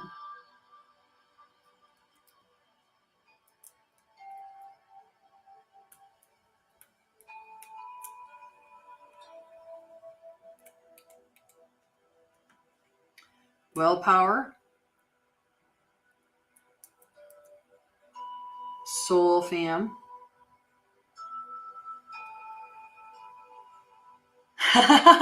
Marilyn and I were right on point on that. I said it 2 seconds before she did. Curiosity, devotion, resources, health,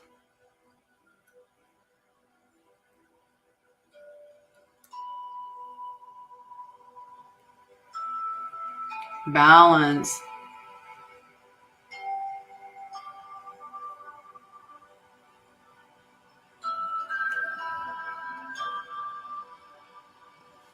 mending, confidence, yes.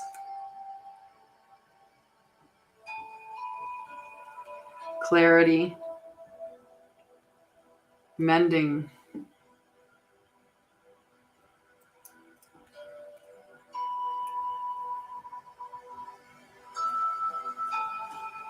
abundance, definitely intuition,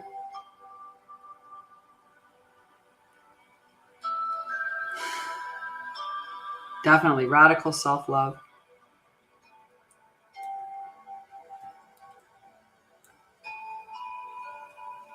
faith, trust, and pixie dust.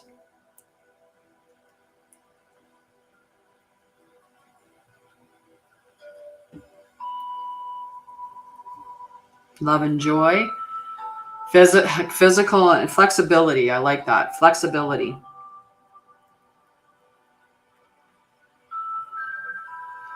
Compassion and new beginnings.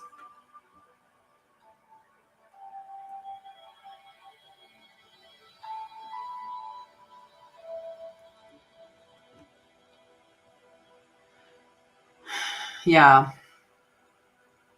Yeah, they definitely show up in the night. Rest and we'll call rest and renewal. Rest and renewal. Bravery. I don't know about fitting inner peace on there. We'll see. You might have to write it in. Inner. We just wrote it in there. Weird. So we got bravery and all of that. So we got a lot on our leaves. I won't. Hi, Bright Shine. How are you, love? Resilience. Oh, that's good. I don't know if I can find. We'll see.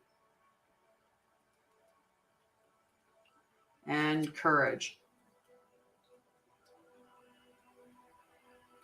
I might have already put courage on there, but twice now. Twice now. It's okay. Alrighty. So we're going to burn the leaf to release first, and then we will burn the leaf to call in. Okay. And what a powerful day to call in, but the 11, right? With the April 11th, a huge day for manifesting. So it's good that we're releasing. So we have space to call all this into. Okay. So we're going to release this, let it go, and see it going away from you. All of that negative energy, see it leaving your body, see it leaving your physical space, see it leaving your energetic space.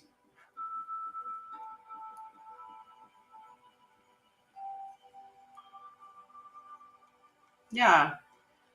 I know, like, sometimes there's like people have festivals and stuff like that. Like, I have an individual that has a campsite that, you know, she wants me to come and do readings there. So, you know, there's opportunities like that. You could do, like, if you had a space that you could rent, you could always rent a space like that. So for this one here, I want us to focus on this stuff coming to us. Okay. We've emptied out all that negative space. Now we're going to call in all this positive. So really focus on those things that you want, right? Well, that was the good leaf that I burned the bad leaf first. This is the good leaf right now. Yeah, just those kind of things, right? Like, look at sometimes they have there's festivals and stuff like that. Yeah, I just burned the relief leaf or the release leaf. Good morning, Krista. How are you, love? So I don't know why you saw that. Oh, that I was focusing on the bad stuff. Much love to you. We're going to call in the positive stuff now. We're focused on the good stuff coming in.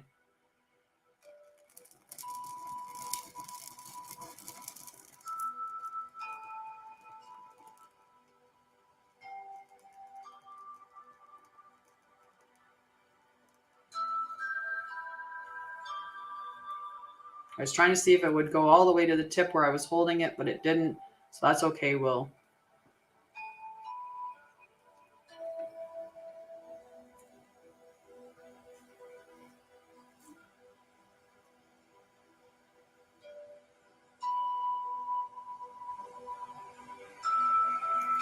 I'm so picky about making sure that it all burns. So that's the little piece that didn't burn. So we're going to make sure we get that little tip done. The little tip. Burn it all. There.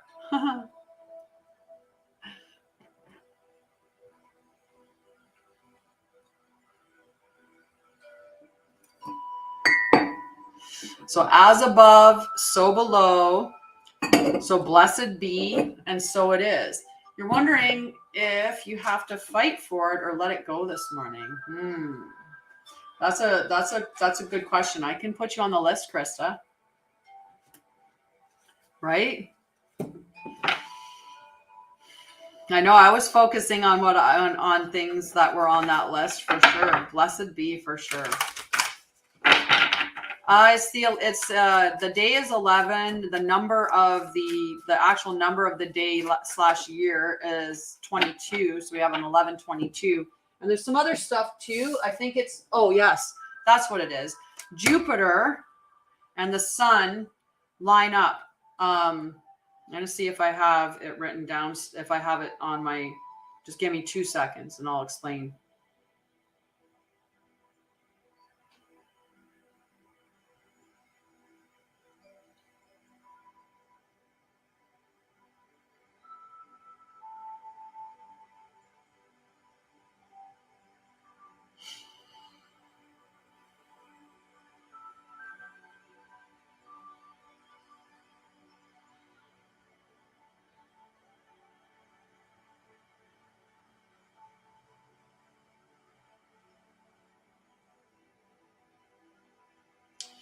So Jupiter is one of the most important planets in Vedic astrology, and it will transit into Aries. So Aries is a really initiating energy, right? Like the go, do, action, right? And this significant celestial development is going to trigger several important astrological changes in the lives of people, right? And it's I can't remember what the name of it is called, but it talks about it talks about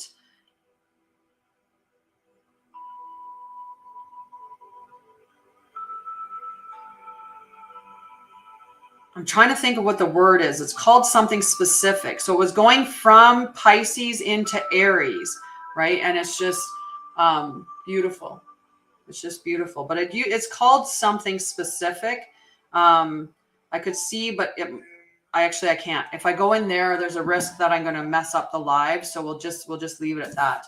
So for Diana Hool, okay, on Facebook, the Oracle's Gift.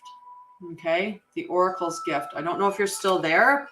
Let me know. So before I read, yeah, like it starts with a C. It's not Chiron, but it's Chimiran, or I think is what is the Chimaron event or whatever. And it's so Jupiter is in alignment with there's something really interesting about that. But Jupiter is the planet of luck and success and it's such a power, and it's the biggest planet. There's something. Okay. So Diana's still there. So I'm going to read the card. So it's a really powerful manifesting day. Okay. So very powerful. So if you're going to be manifesting, manifest today, manifest it all. It is 9:63, Krista.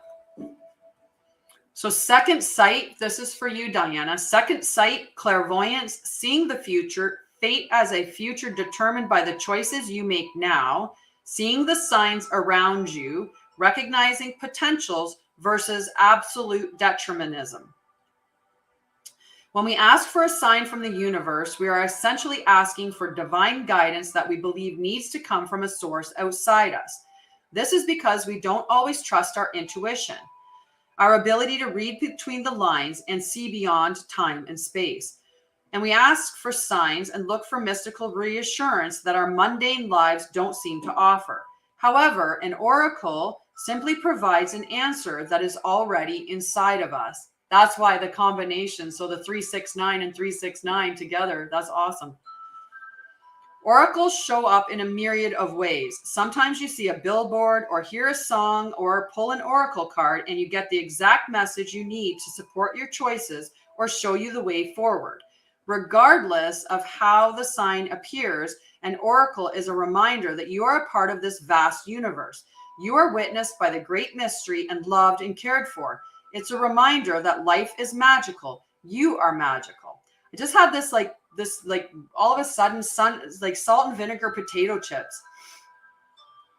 Is anybody eating salt and vinegar potato chips? Or having salt and vinegar? Like just that, I got that. Yeah, really weird. Really weird. Today, trust in your own capacity to know what is right, to tune into source, and also be able to read the signs reflecting what is true and real within you. Maybe it's just that connection because you do love them. I'm headachy today too, Liz. I know. Me too, Damia. Me too. Day 3 of no food. None. Interesting. Maybe your dad was popping in to give you a message and that's why. Oh. So we're both hungry. Let this oracle give you the gift of knowing that you are indeed on the right track. Repeat the mantra. The light within me creates miracles in my life. The magic is inside you, outside you, all around and within you. Perfect. You're right on point, my love. Right on point.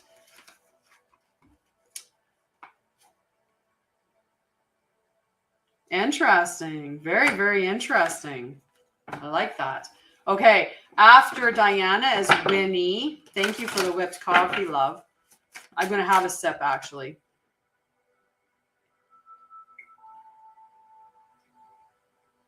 I'm actually going to finish the cold coffee so I can move on to the warm coffee.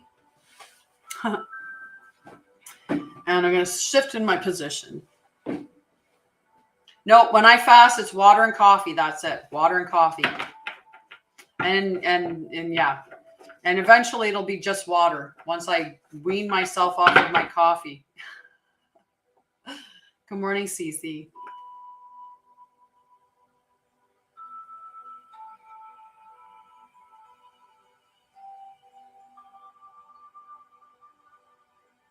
It's definitely all good.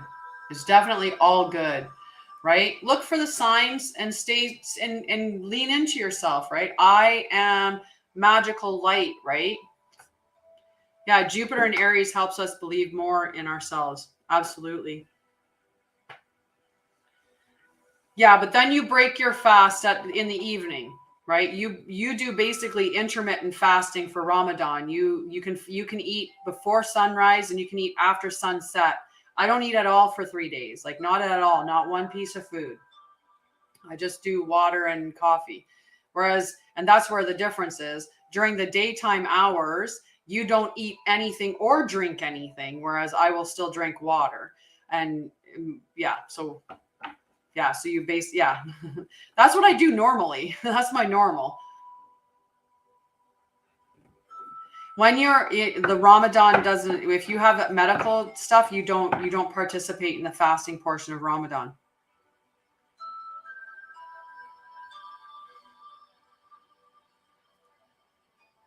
Mm-hmm. Yeah, the only thing that I've been doing, I love it. I love it.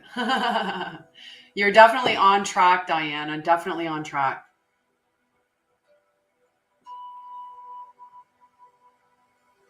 Yeah. And that's, so you do the intermittent fasting as well. Yeah. They just don't, like, I think what I was hearing from Damia when we were talking before is that they don't, if they have a medical condition that, gets in their way, they don't fast if there's a medical condition that prevents them from doing so.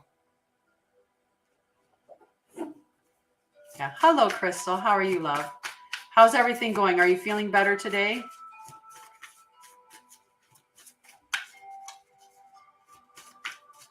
Yeah. Okay, so Winnie.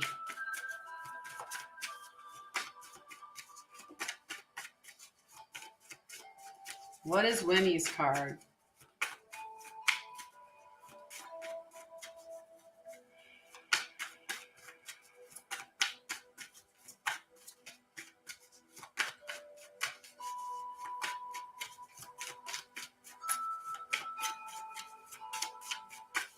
Wow, Winnie's card is being stubborn. Good, good. I'm glad.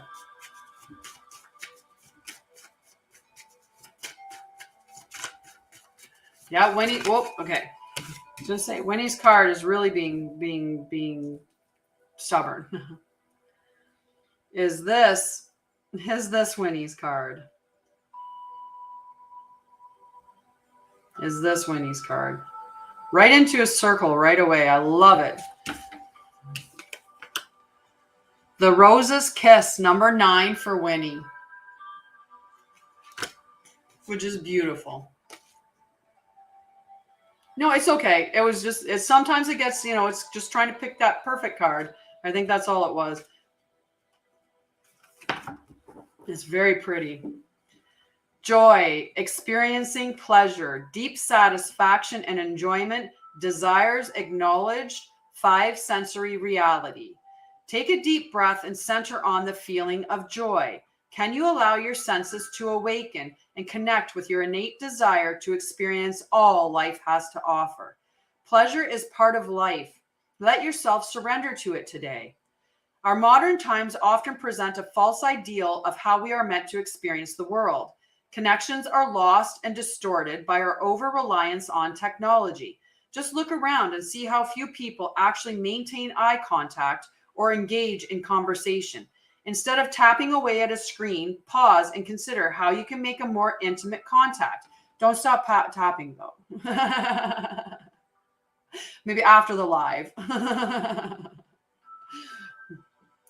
Connecting with nature, enjoying the sensual pleasures of sex, and or being aware of the sensations of taste, touch, smell, sight, and sound may be important right now.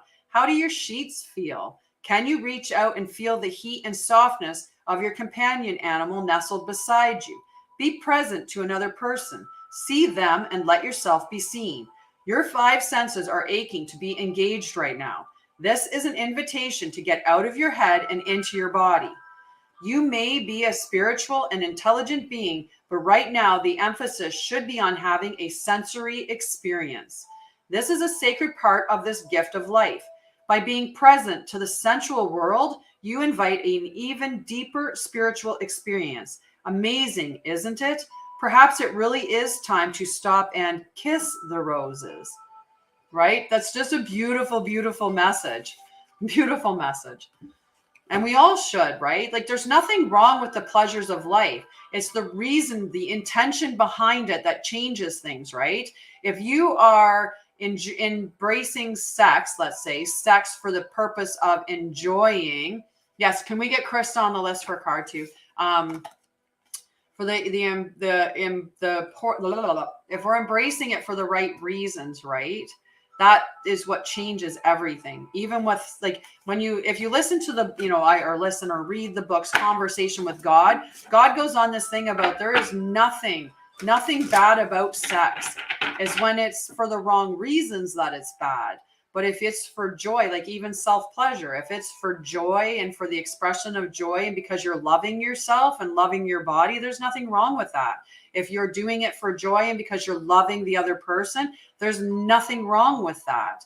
right? It's all in the expression of love and joy, and there's nothing wrong with it. But it's when we become addicted to it, or there's a negative connotation below it, or we're using it to control, or we're using it for other reasons, that's when it changes it. So enjoy those feelings, right? Helena, you are next.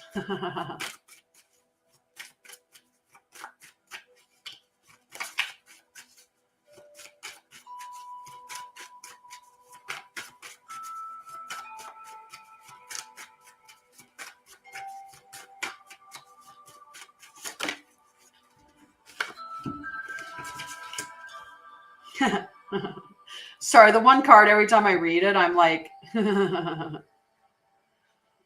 is this Helena's card?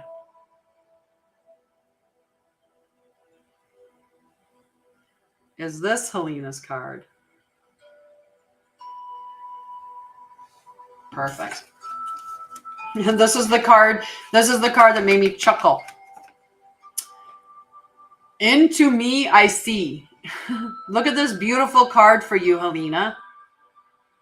Into me I see.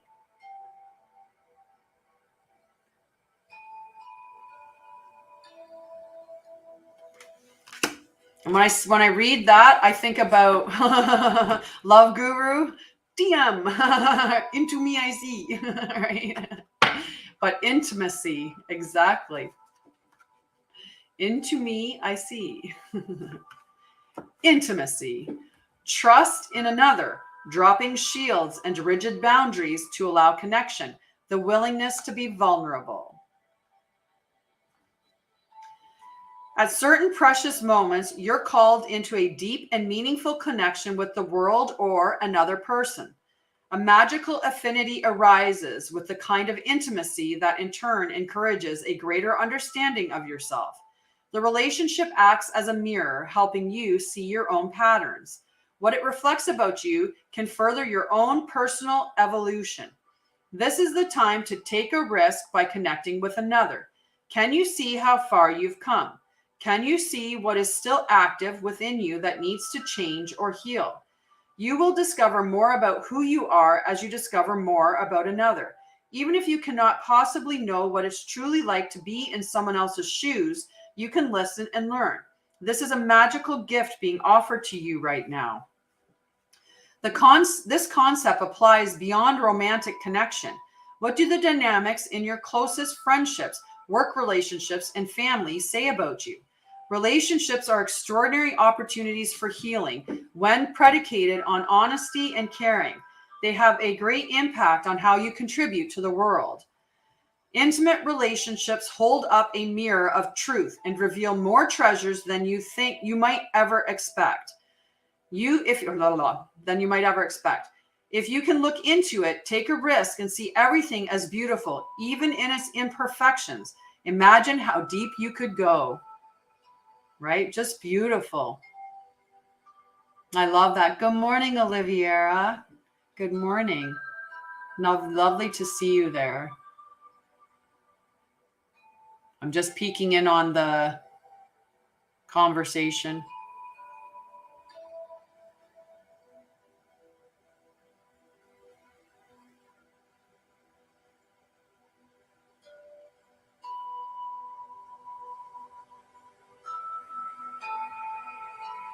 Oh, thank you, Winnie. That's so cute.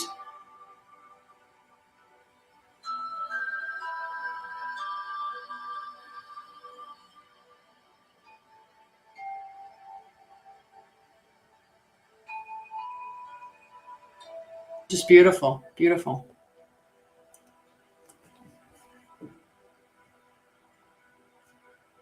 No, your card has not been drawn yet, Diana. You're close, though.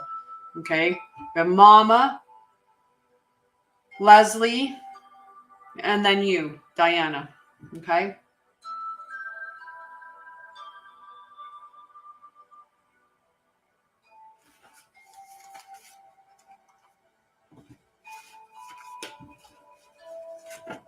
Yeah, I had to read them because sometimes they go by a little fast and I want to make sure. I love your soul too. All right, so mama. I don't know. I looked at that. I don't know. We can skip by it and go Leslie then. We can skip and just have you on the end if you want a card. Because we're not putting any mods on the list unless they want a card. And then we tend to hold them till the end. And you know, that way there, it just moves the rest of everybody along. Okay. We're doing behind the scenes conversation. All righty. So we've got Leslie's card next.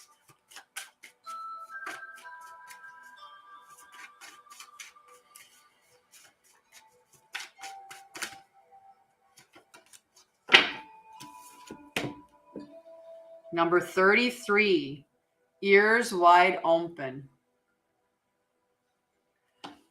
Krista came over to this side so she could give me all the love. She could give me love. Number 33, ears wide open for Leslie. Okay.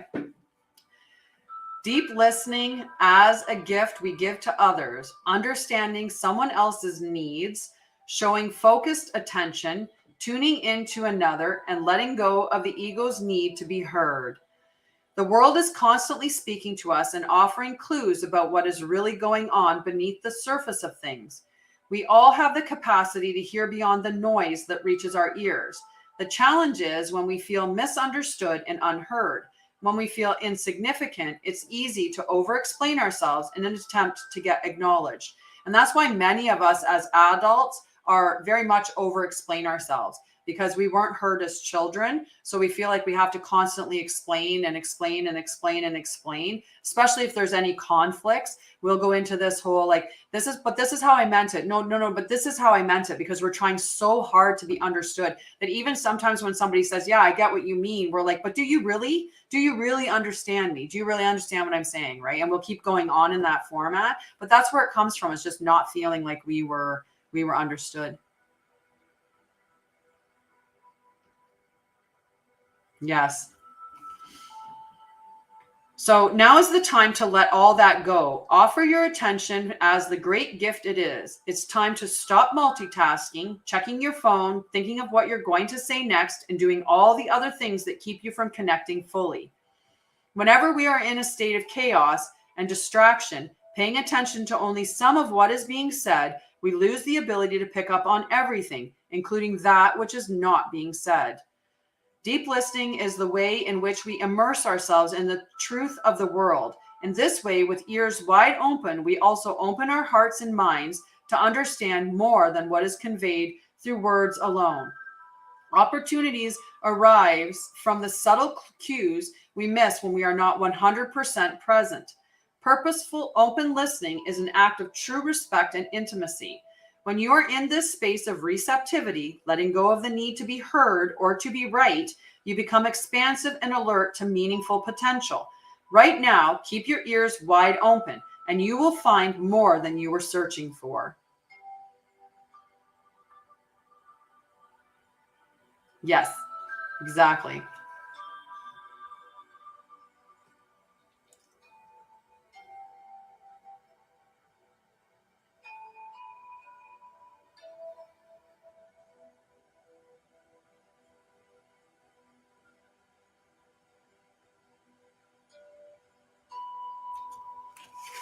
Hi, Tracy. How are you?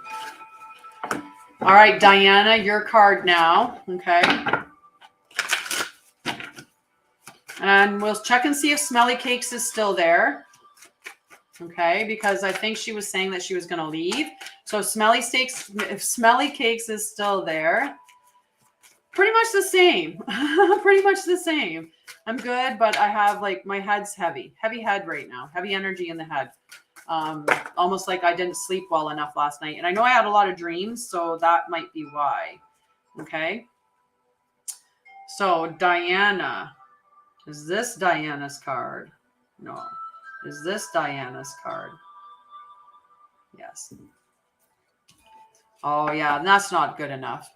No, you got your card earlier, Diana. Your card earlier was the Oracle's gift that I read to you. Okay. Smelly Steaks. I know I was bumbling on the word there for sure. I mean,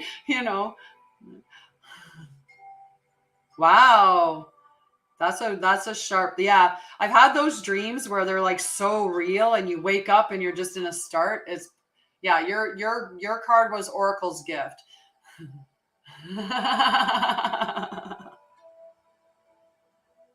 Right? The energy was just neat.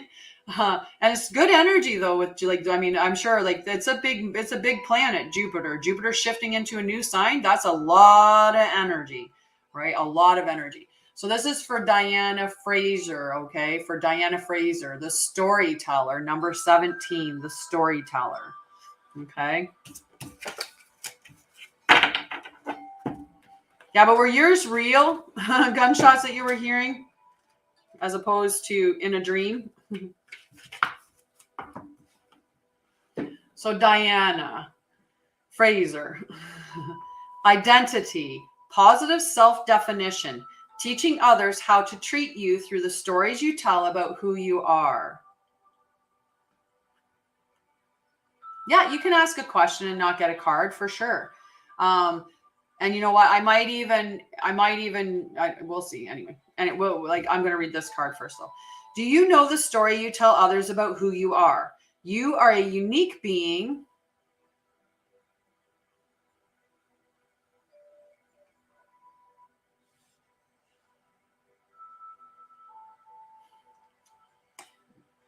You are a unique being with unique talents and a story unique to you and your experience. In fact, your destiny can be found in the way you weave together these threads of yourself in the world.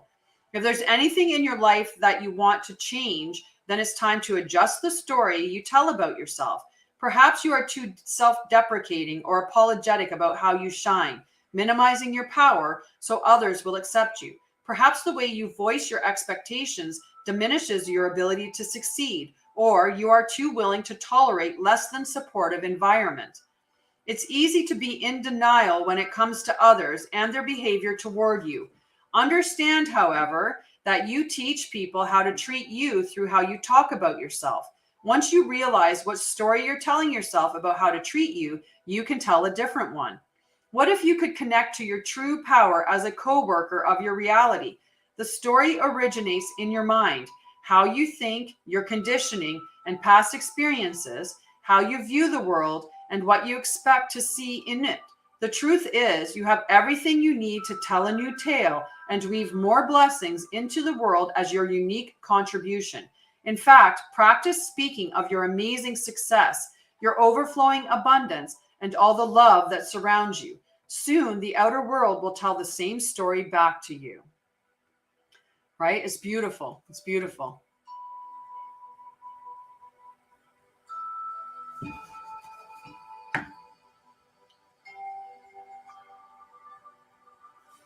Yeah, I know that too. I know the answer.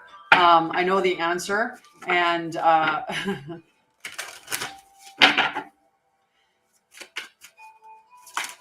okay, so witchy woman. Birds of a feather for witchy woman. As soon as I thought your name, boom, out the card flew. Witchy woman. Now, I know it's witchy kind of woman, but we just shorten it down to witchy woman.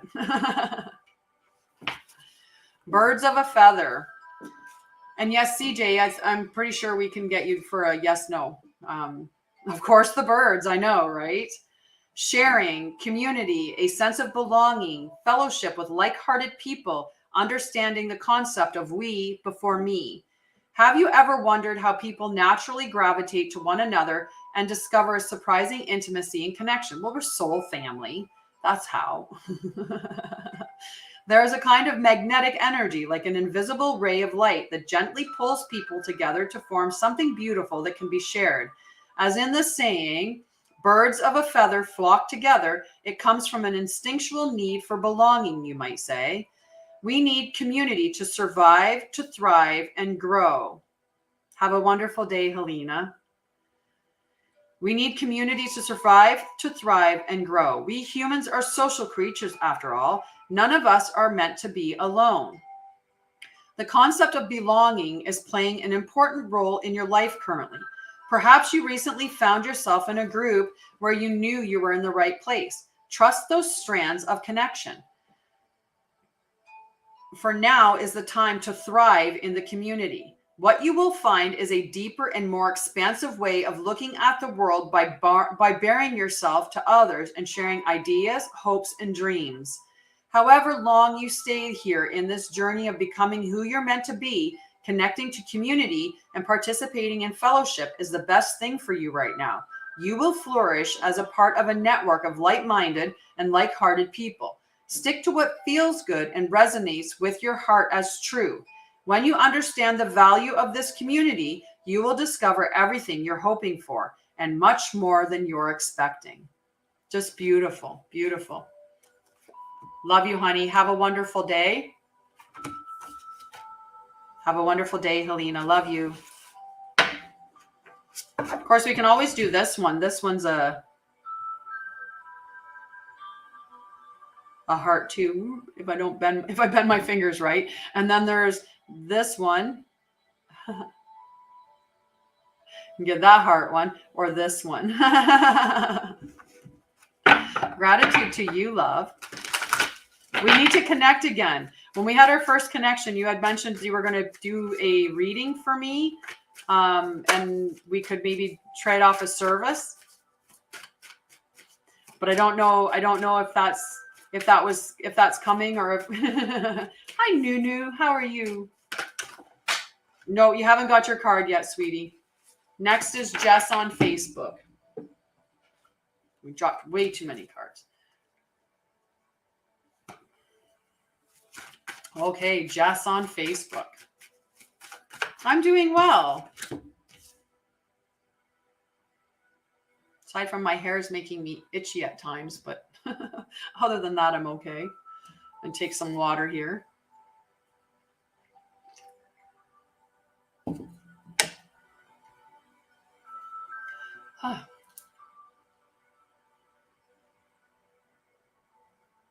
Oh, that's not fun.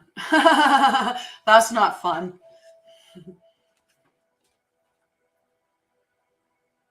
Aw, thank you.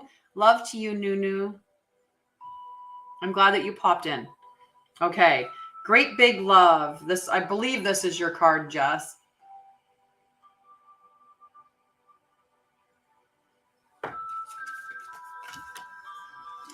Treat it. You have to treat it. You have to treat it. I don't drink tap water. I mean, my water is okay because I'm on a well. So I'm lucky that way. I'm on a well. Love to Nunu. I'm on a well, so I drink my water. And the new place that I got, luckily enough, is on a well. So I will continue to be able to drink well water. I'm so happy about that.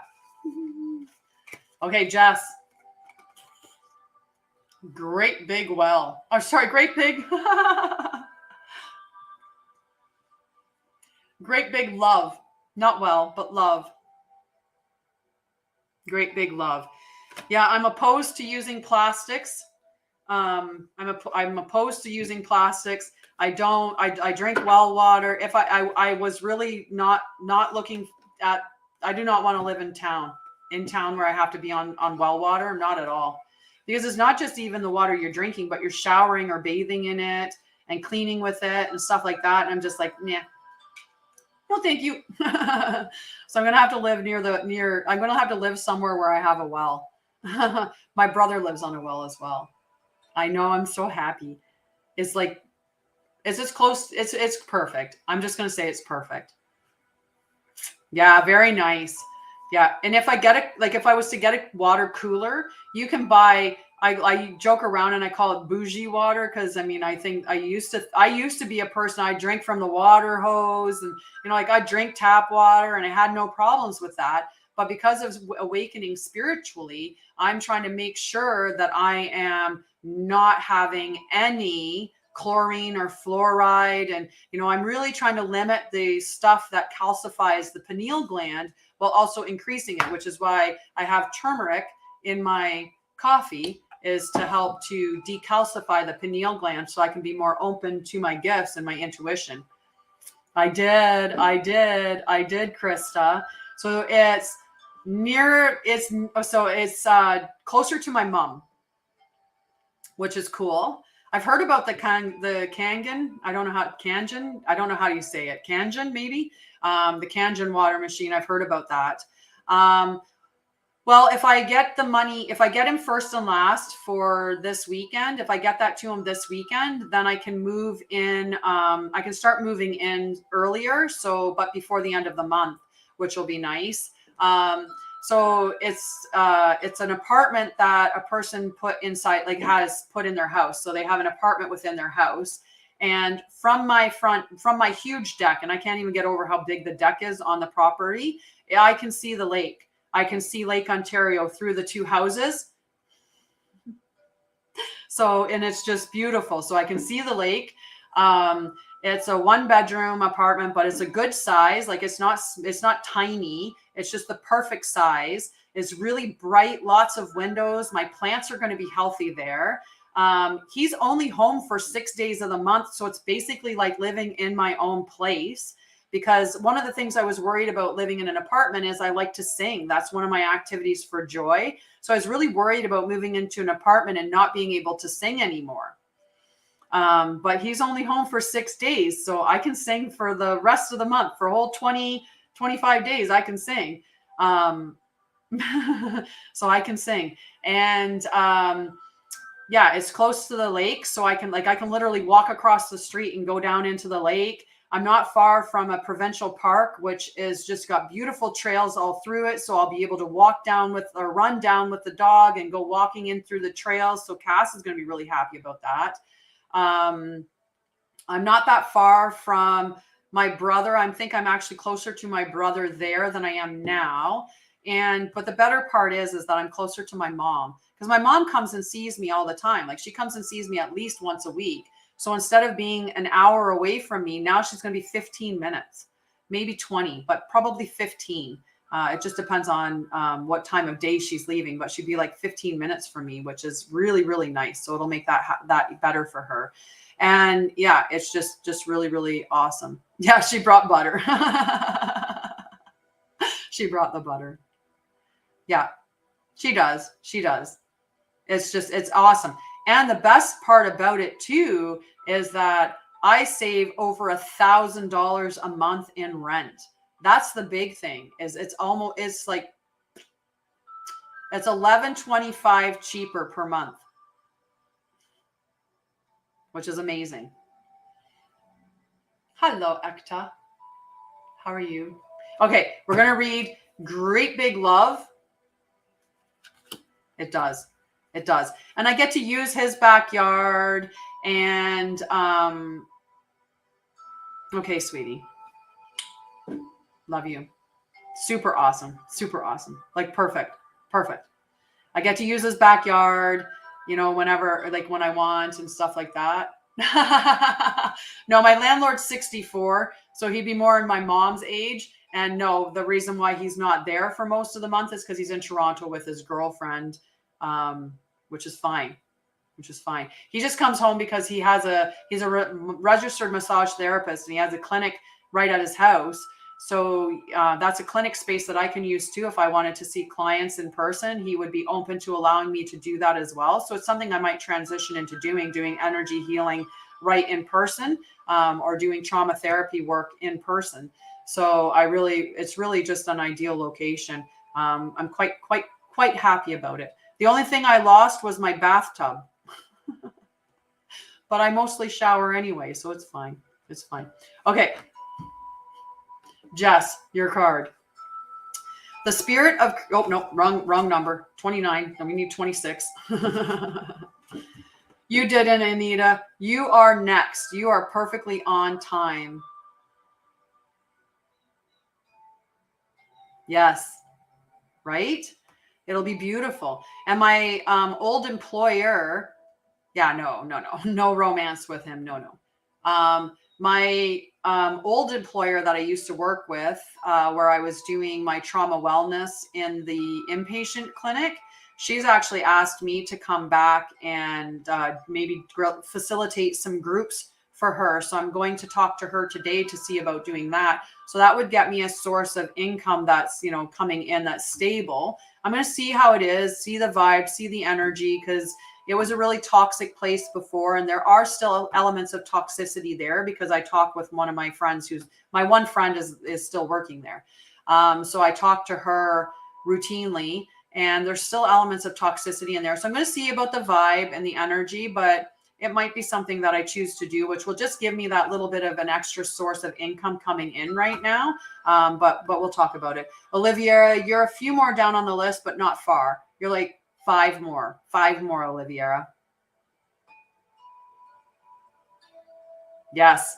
And that's what I need, right? I need the shift of energy, and I believe in it. I believe that everything is coming to me at the time that it needs to be, and that this is the elevation, like that next step up, right? And it'll be good. It'll all be good.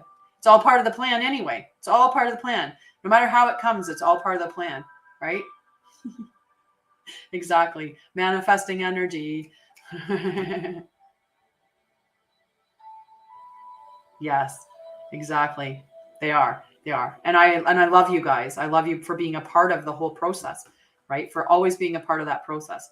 Okay, so great big love. Love without conditions, romantic love, and how that experience changes you. Deep and profound, harmonious connections, soulmates. Love heals all wounds, begins all love. All life.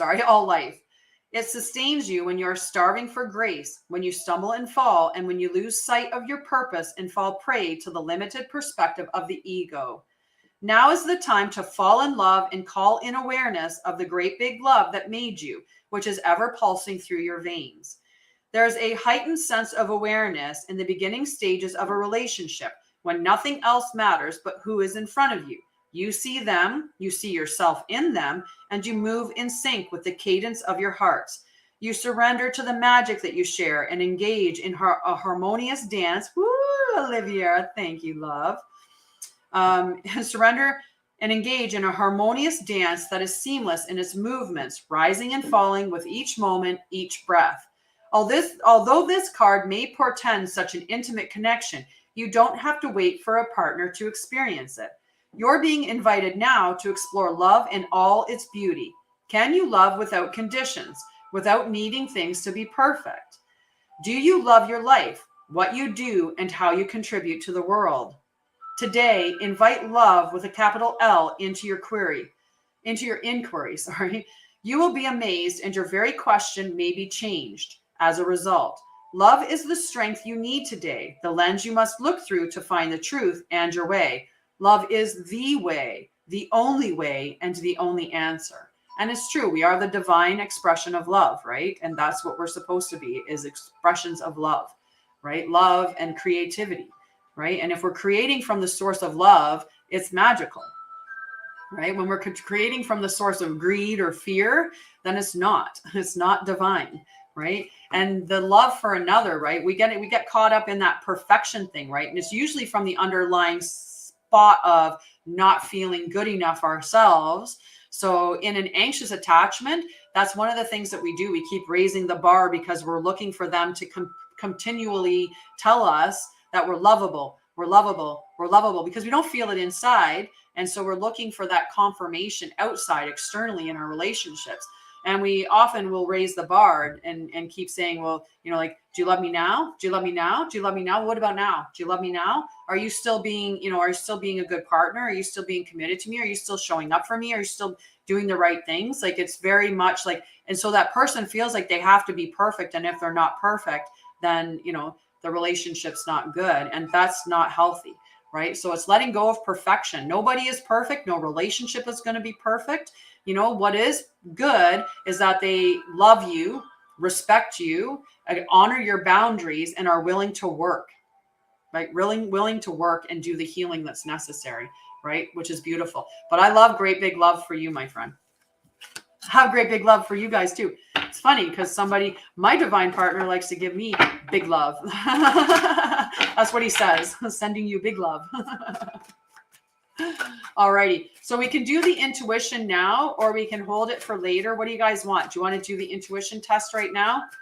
And I will tell you that these cards are, if I pull a card and you guess the number of the card, this deck, make sure, only goes to 49.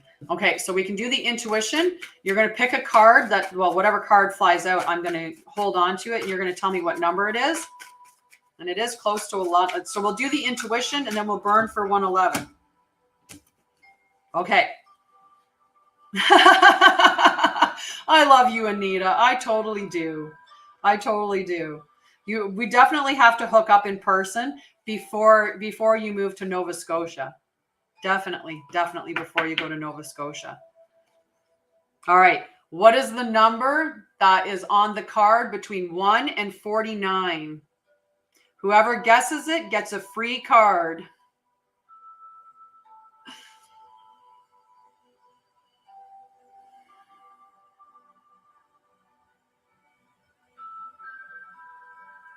Do you have a guess what number is on the card?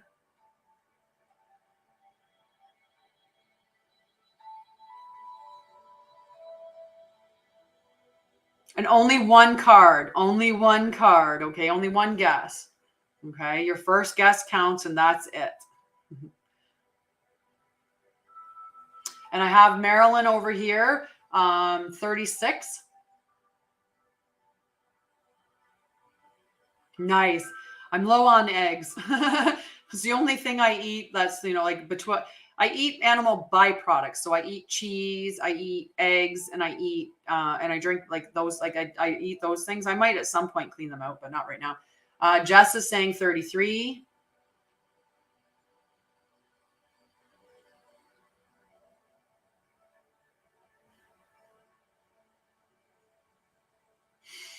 It's all in good fun. Even if you can guess cards and you know the card that I'm holding on to, even if you know that, Leslie, you're not going to go, like, it doesn't matter if you guess right. You're not going to run out. It's all about your intentions, right? I don't think that you would go to the casino and use that skill to dupe people in any way. That's not your nature, right?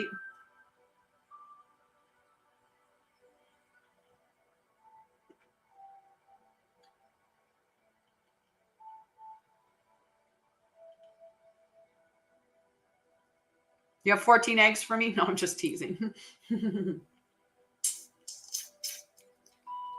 All right, so we're just doing the intuition test. Go to the casino in Europe. I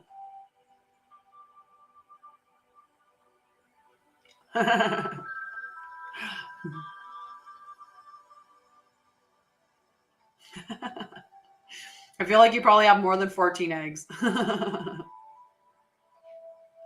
Okay, remember, only one guess.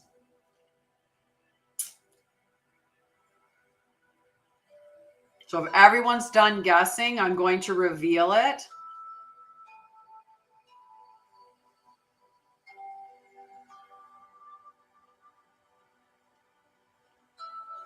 Just let me know, Leslie, if you're going to put in another guess, if you want to put in a more exact guess. Oliviera's got 6. Okay, perfect. Okay, Leslie's got 21 now. We're good with that. Oliviera 6.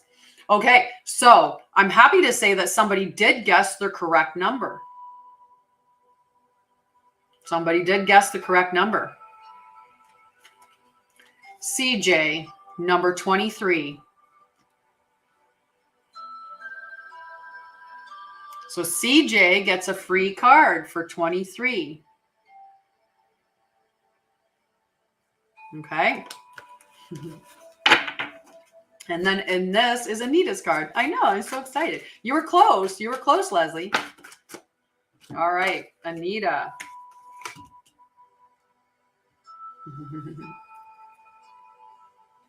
Yeah, there were a few that were 22s, but only one that was 23. And she was right off the quick. And that's the point with intuition, right? When you start thinking and struggling to kind of figure it out, that's when our logic is getting in and trying to predict it through like the logic center. It's when it's the knowing. The knowing is the intuition, and it's fast. Your intuition's quick. Okay. Is this Anita's card? Is this Anita's card? Yeah, because it's all about intentions, right? It's all about the intentions of what you mean. Is this Anita's card? Is this Anita's card? Okay. Hi Vibe Gal. I like your name. Hi Vibe Gal. Oh, we're at 11:09.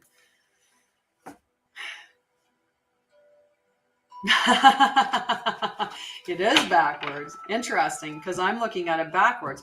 Typically when I do this too, I'll think 23, 23, 23 in my head, and I will draw it like this for you so that you're seeing it in the correct direction, right? I don't do it this way, which would be 23 for me would be this way. I know that the camera is inverted, so I go 23. Because this is my right hand, but to you, it probably looks like it's on the left. Is that correct? Anyway, we're just going to do a burning in. We're going to just do a manifesting leaf this time because we did the burning out before. So we're just going to call in more good stuff towards us, okay, for 11:11. We've got 1 minute left. And you know what? We're going to open up a new backwards by nature anyway. Look at the size of that leaf. Home. I like that. Okay, we're going to call in our cards. Home. Love. Joy. Resources. Faith. Trust. And pixie dust. Health. Clients. I like that. Completion. Ooh. Okay, we're going to have to put that together. I'm going to put my F on there for Feihu.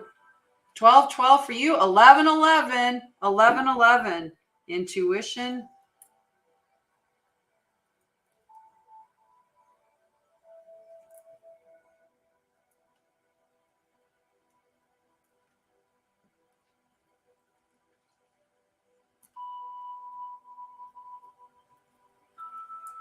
Safety and security.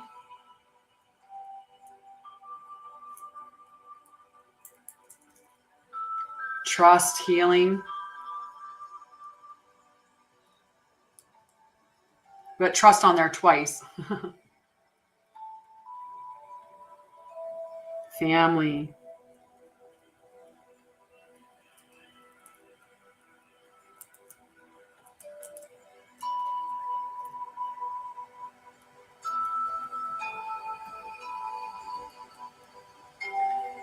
Scrying.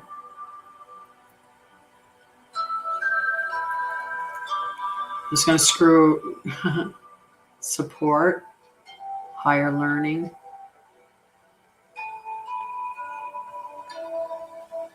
Self-esteem.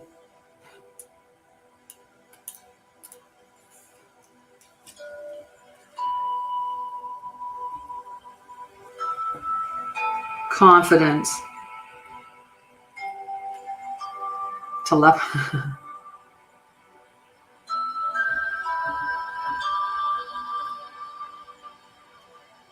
Higher self.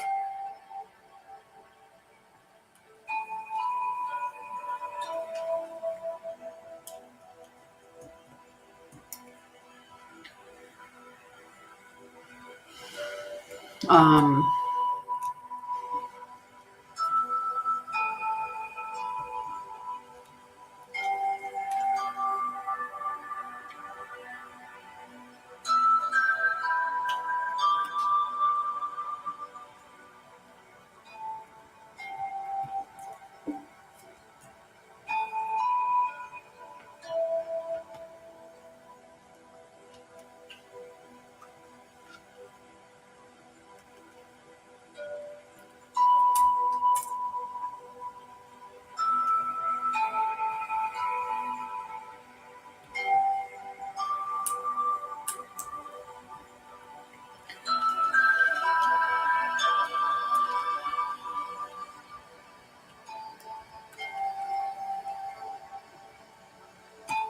It went by so fast, I have to go back up and check and catch those ones.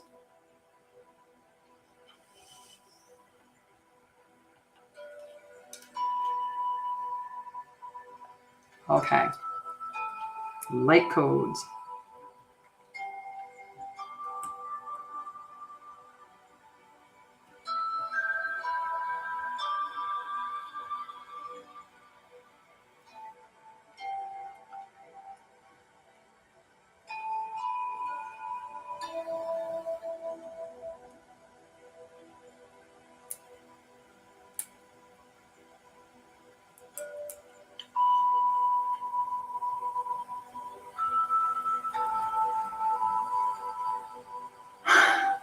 Blessings.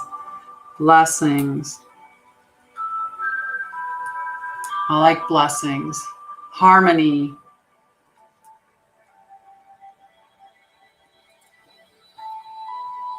Discipline, yes.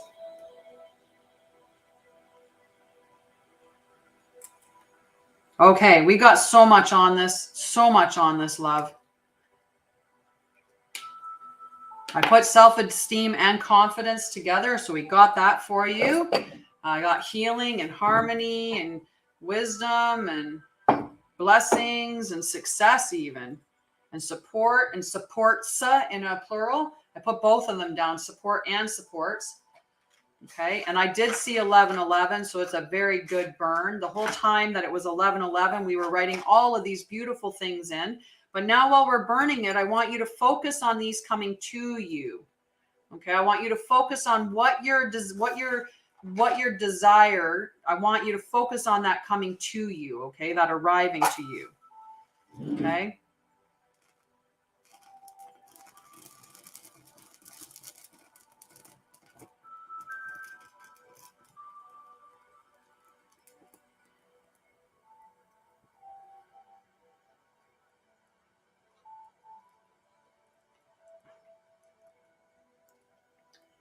As above, so below, blessed be. As above, so below, blessed be, and so it is, and so it is. It was a perfect burn. It's like dust now. I mean, it's ashes, but it's going to dust. It's beautiful, beautiful. I love our collective. I love everybody and just the energy that you guys share, the support that you give each other, all the love and compassion. It's beautiful. All righty. We had Anita. So Anita's card, number 29, Awakening Genius. Okay. Awakening Genius. Look at that.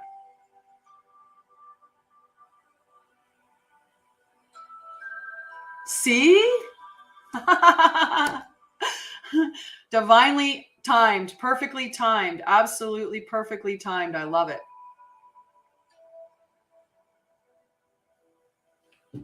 All righty. I'm going to drink some coffee.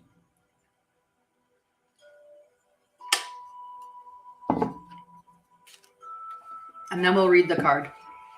Awakening Genius, number 29.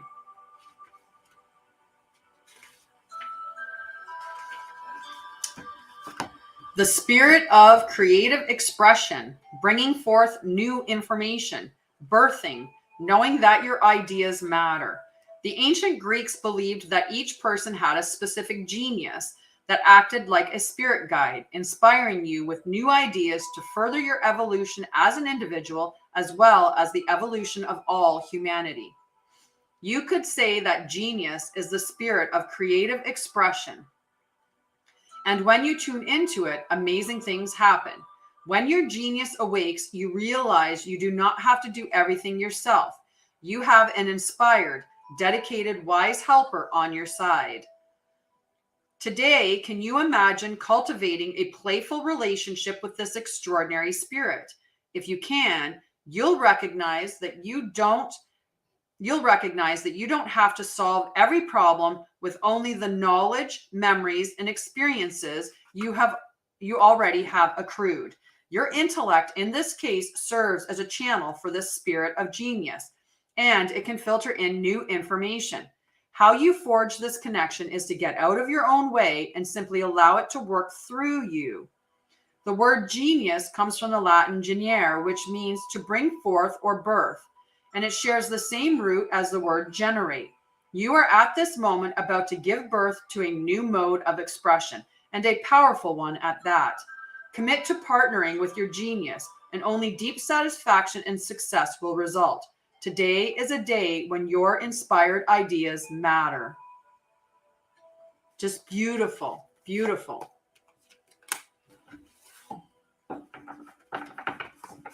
Beautiful. All right, Nia. So Nia wanted just to know if Jason, I think Jason and Cornell.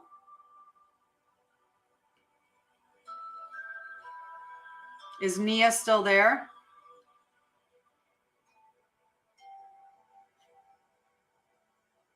You're welcome.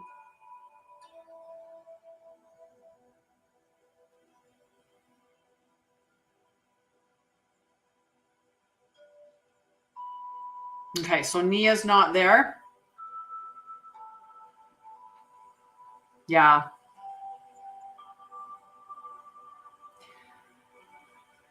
So what I would say, Liz, is the best thing that you can do for yourself is, one, have faith, not fear, right? Have faith, not fear, and nurture your nervous system through that heart-focused breathing and whatever you can to get yourself in there, right? Yeah, and exactly. Just keep calling, just keep calling, just keep calling, right? Don't leave it in their hands to call you, because they're an organization that has, say, thousands of people.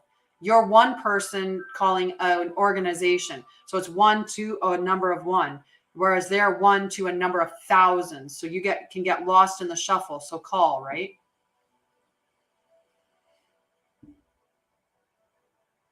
So, but I'll ask, will Liz hear from the housing organization? Will Liz hear from the housing, will Liz hear from housing? Will Liz hear from housing this week? Will Liz hear from housing this week? Yes. Yes, you will. Hi, Michelle. How are you, love? And thank you for sticking around, Miles. Sending you much love, and love to, I think it's Lumba. Lumba, thank you for hanging out with us. I appreciate you. And hi, Michelle. You're welcome.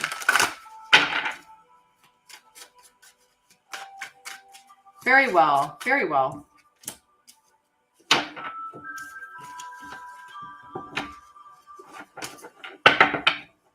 Very, very well. I am definitely blessed. But I think we're all blessed. I think we're all blessed. I'm blessed. I know that for sure. I'm blessed for sure. Hi, Renee. Yay. You had a good night? And you get a reading today. Today's the day of our reading. So Renee was one of the lucky people who won a free reading with me, because she gifted the most when it's just 5 coins. It's just a gift. You just gift to me, just a transfer of energy. So I've put it really low, 5 coins. So it's basically a penny for your thought, but you can gift whatever you feel you want to gift, or you can subscribe and you immediately get 2 cards. Or if you give a coffee cup, you can get energetic healing. That's how the live goes. I'm so happy for you, Renee. This card is yours, Liz. And then after you is Krista. Oh, thank you, Michelle. Beautiful flowers. So Michelle can get on the list. Is there anybody else that would like a card that doesn't know if they're on the list? Okay, Liz, we can't have all of these cards. Look at that. It's like 5 or 6. No, that's not the way. No, Julie. Nope. Nice. That's beautiful. I saw the pictures. Is that the children that you were hanging out with? Was, your nieces and nephews and stuff? Yeah, no, it's your divine partner, my love. There's a love and a connection that's just that spans space and time, right? Because you guys, so when you think about like how divine partnerships come in, if you think about like the roots of a tree, right? And if you think of God as the tree, right? And all the roots are his children, or all the branches even, right? The soul family would be one branch in a bunch, right? And your divine partner would be one of them really close to you.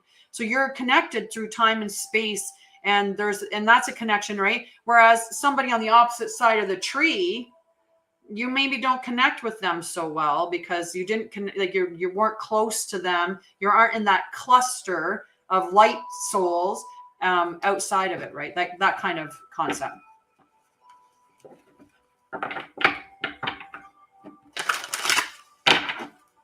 Can you expand on that a little bit, Leslie? There's also divine propelling to better. Yeah. So our soul family, all of us are branches on a tree. We're all the same branch. That's why we're a soul family. Whereas we don't get along with other people on the other side of the tree because we weren't close to them. So we just we have that polarity. Yeah, and when your divine partner comes close, it can often push the other person that's not your divine partner out of the way. Rebecca can get one of the cards for the mods had given a free card, so we can give Rebecca the card. Okay. My mods donated on your behalf. Thank you. I love the quartz one too. I have a citrine one, but I've been wearing the quartz one a little more. Not sure, but. Okay, I'm gonna focus on Liz.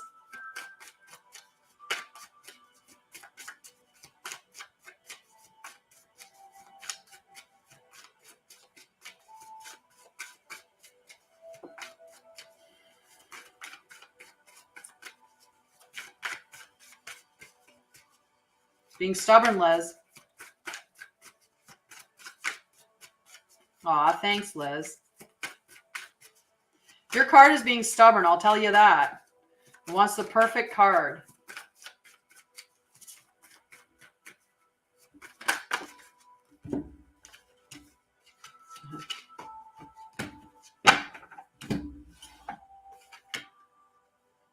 Oh, nice. I love that. I love that crystal. Yeah, I definitely want to get more crowns, and I will when I get some more. It's Birds of the Feather. Remember, I don't know if you were around when we read it for Witchy Kind of Woman. So number 25, Birds of a Feather. So this is all about getting with your tribe. And I think you're here with your tribe now, hanging out with us for sure. All right, but we'll see what else it has to say. Sharing, community, a sense of belonging, fellowship with like-hearted people, understanding the concept of we before me. Have you ever wondered how people naturally gravitate to one another and discover a surprising intimacy and connection? There's a kind of magnetic energy, like an invisible ray of light that gently pulls people together to form something beautiful that can be shared. As in the saying, birds of a feather flock together, it comes from an instinctual need for belonging, you might say. We need community to survive, to thrive, and grow. We humans are social creatures, and after all, none of us are meant to be alone, right? It's a beautiful, beautiful collective. So the concept of belonging is playing an important role in your life currently. Perhaps you recently found yourself in a group where you knew you were in the right place. Trust those strands of connection, for now is the time to thrive in the community. What you will find is a deeper and more expansive way of looking at the world by bearing yourself to others and sharing ideas, hopes, and dreams. However long you stay here in this journey of becoming who you're meant to be, connecting to community and participating in fellowship is the best thing for you right now. You will flourish as a part of a network of like-minded and like-hearted people. Stick to what feels good and resonates with your heart as true. When you understand the value of this community, you will discover everything you're hoping for and much more than you're expecting.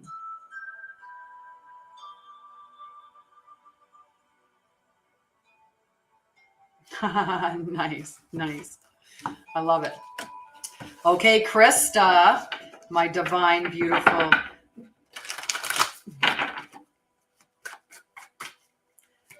Beautiful you, which is so funny because I actually had my, when I was doing my art, and I don't know if I ever told you this, but I have an Instagram page called Beautiful. Beautiful Designs, I think is what I had it called. And it was where I was showing my artwork, like when I was making like jewelry and things like that. Someone's making me warm. I'm just calling on it. Somebody's making my note. Yeah. And with the YOU, that's how I had it, because it was definitely that portion of it, which is hilarious. It's synchronistic is what it is. Aw, I don't know. Either one is beautiful. Nice. I love that, CJ. Right? Yeah. And I was like, I've always thought of that whenever. Is the sun coming out now, Anita? Is our sun going to come out and show up?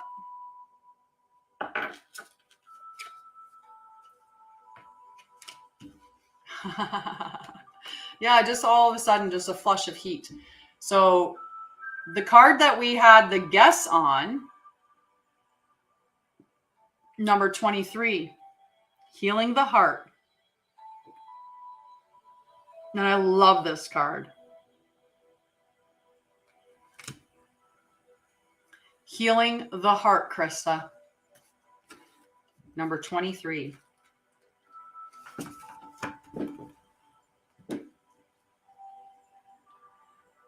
Yes, I love collecting sea glass.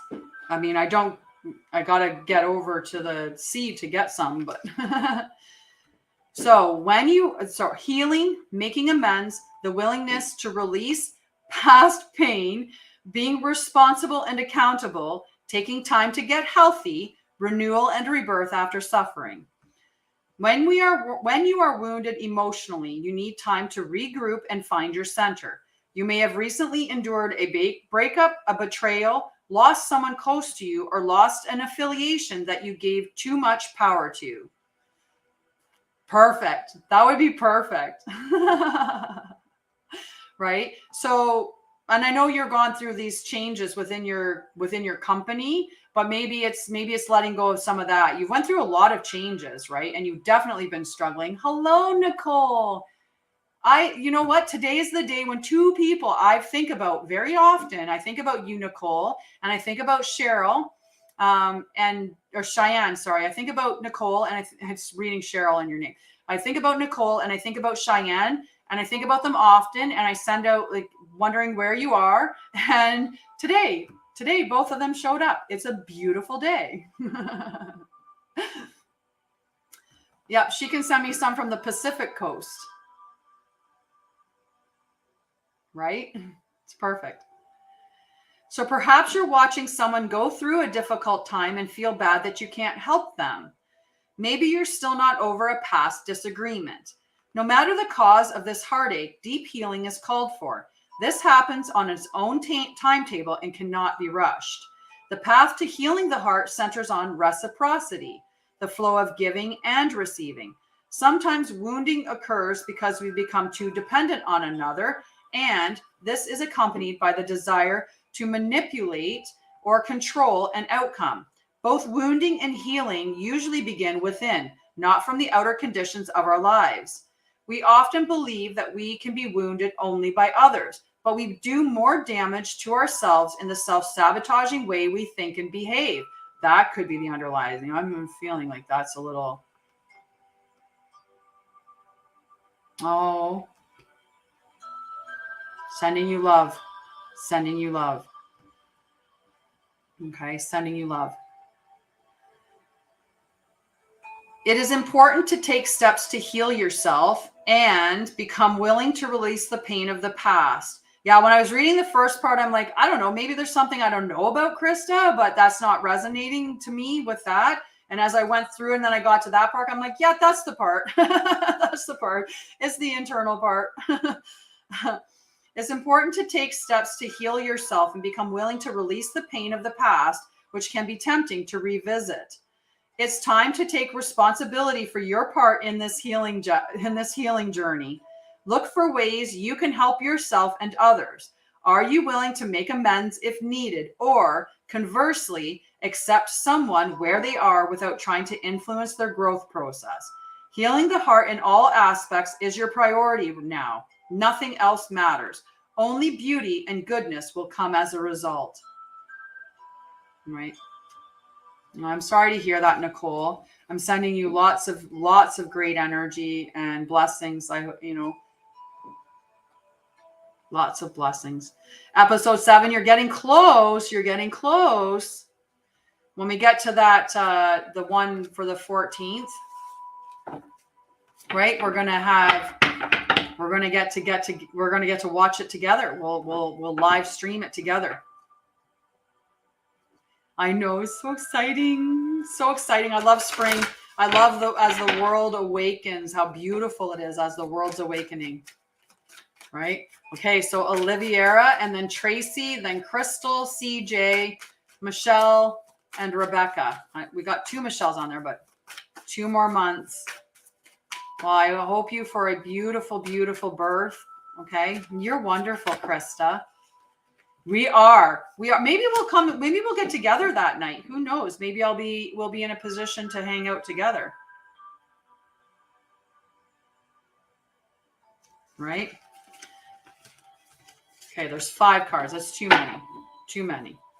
All right, Oliviera. Friday Night Live. watching whether they say yes. Blind. Love is blind. Hey. Oh, Awakening the Genius again. Number 29. I love this card. It's so pretty. Right, I love all the colors in it. It's just so pretty. So number 29, Awakening the Genius. Nice, Crystal. Keep catching my hair. The spirit of creative expression, bringing forth new information, birthing, knowing that your ideas matter. I know, it's so pretty. It's just so pretty.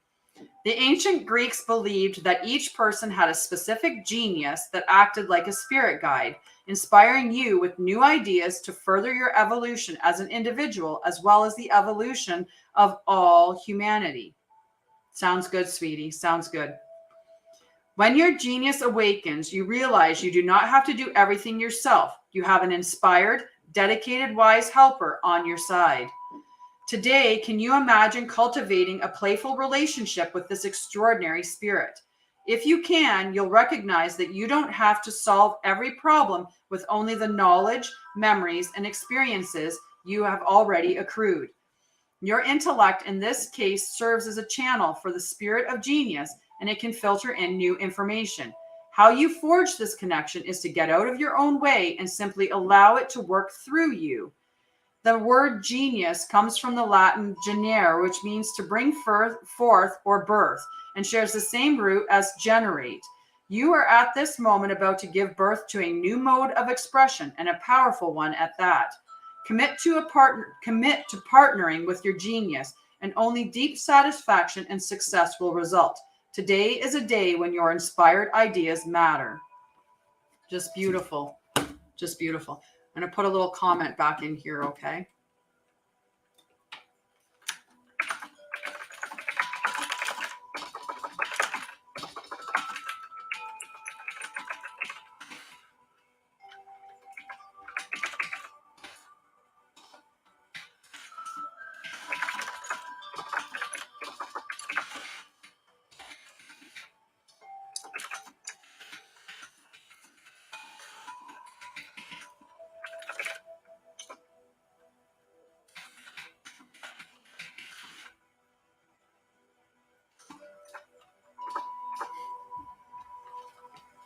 You're welcome. I love it too. I love it too. Does that make sense? The message that I typed in? Okay. Right? My keyboard sounds like a typewriter, right? So I have that whole yeah. I love it.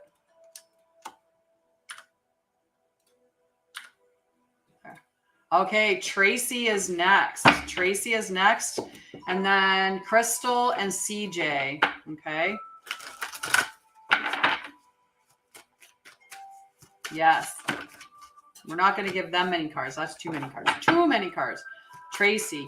Is Tracy still here? Just let me see you so I know you're still there. Okay. Thank you, Olivia. Just remember, we're running a competition for all of April. The top 3 gifters will get a free reading with me, a free reading. And you never know what's going to come out of it.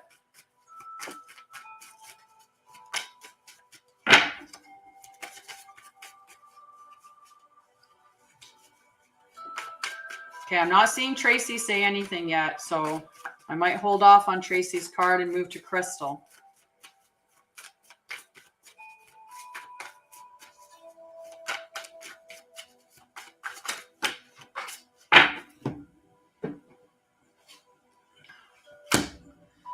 Crystal.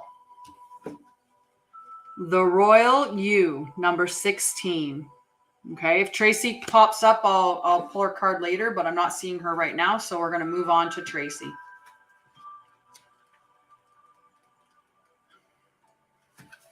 The Royal You, Crystal. Sovereignty. That's a powerful word. Powerful word.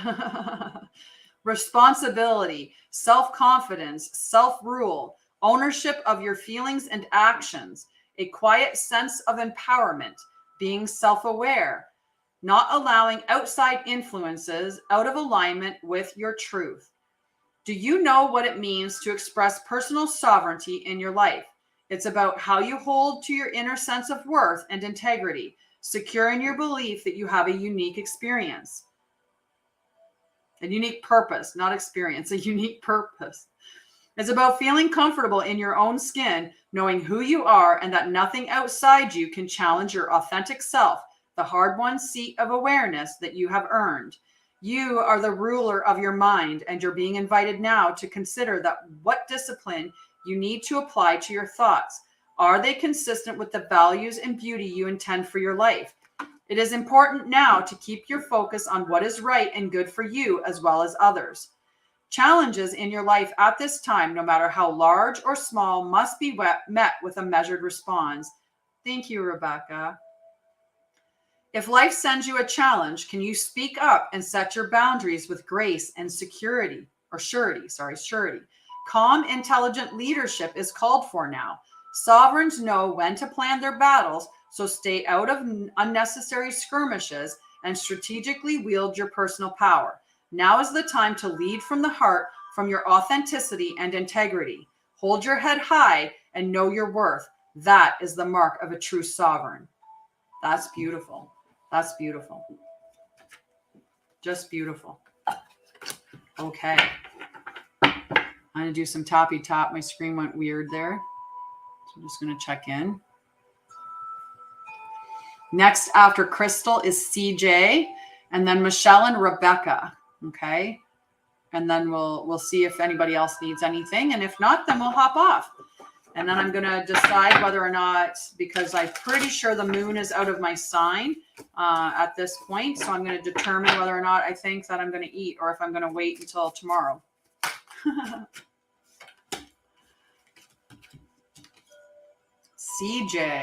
CJ with her intuition gets the free card.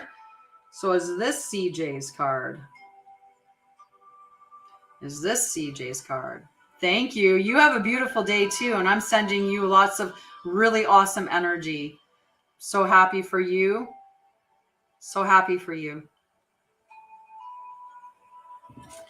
So CJ, number 41, a higher view. Okay. Number 41, a higher view.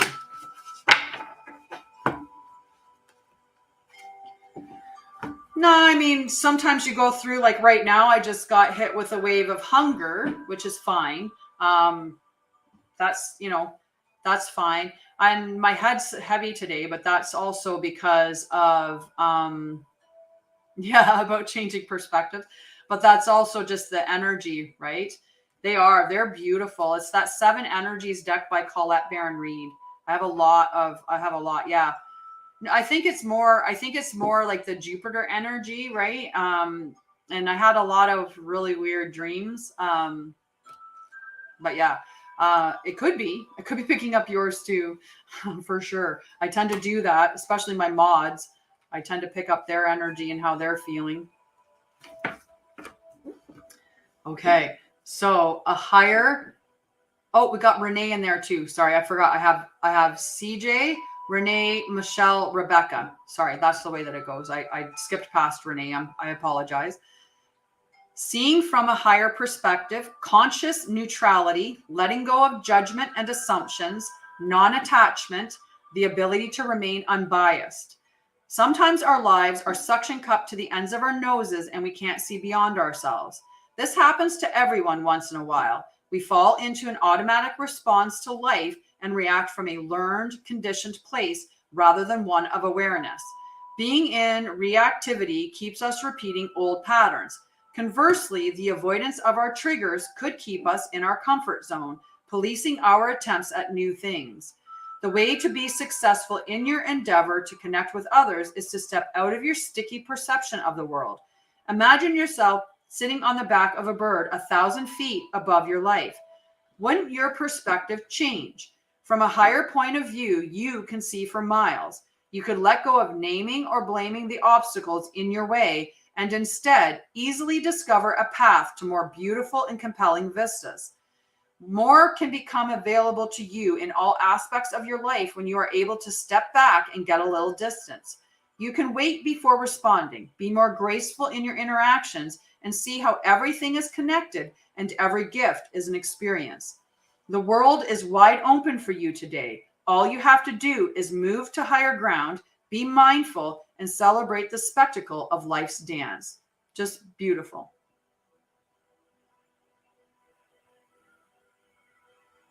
Aww.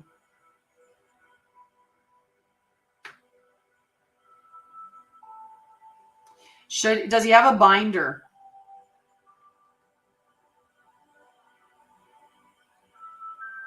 Yeah.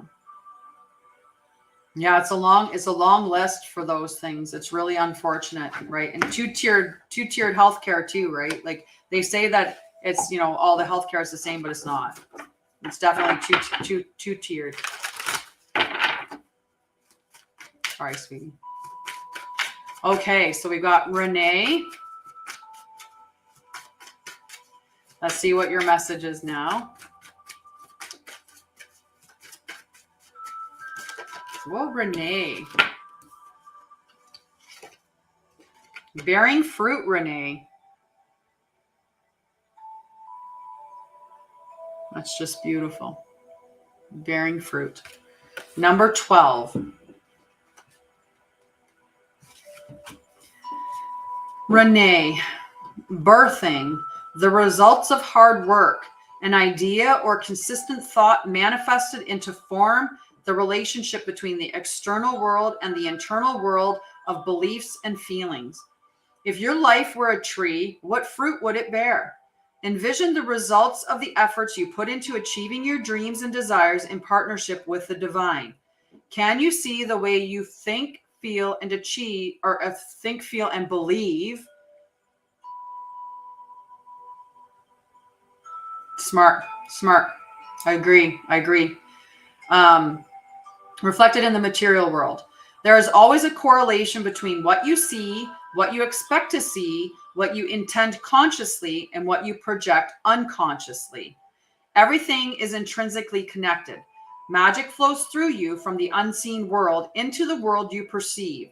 Moving from the realm of non-ordinary reality to ordinary reality, you birth ideas and thoughts into form and bring your most cherished desires to fruition.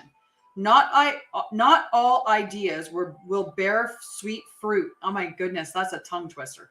Not all ideas will bear sweet fruit. Sometimes you will reap a sour and bitter harvest based on your sense of your personal narrative and your assumptions about others. You are in a powerful and fertile season of your life when you're particularly good at making things happen with very little effort. Pay close attention to what you're manifesting now. From your career to your personal relationships, your influence is strong at this time. If you don't like what your life is yielding, prune the proverbial tree and get into alignment with what genuinely lights you up. Remember, you birth into the world that which you pay most attention to and consistently hold within as your truth. Be clear about what you intend. Can you make this commitment? Very beautiful. So after Renee, Michelle, and then Rebecca. That's a beautiful message for all of us, right? It's true. Yeah, I agree with you. I agree with you 100%. If you don't use it, you lose it. It's absolutely true, right? So why when I was going through my MS stuff, I refused to go into a wheelchair. I was like, nope, I will use a walker. I will use a cane, but I will not get into a wheelchair. I will not. And I pushed forward with that, right? Because if you lose it if you don't use it, unfortunately.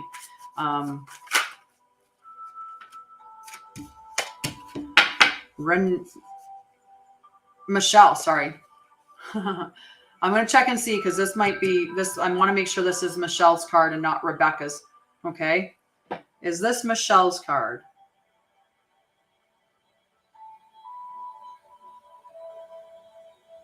Is this Rebecca's card? Is this Rebecca's card?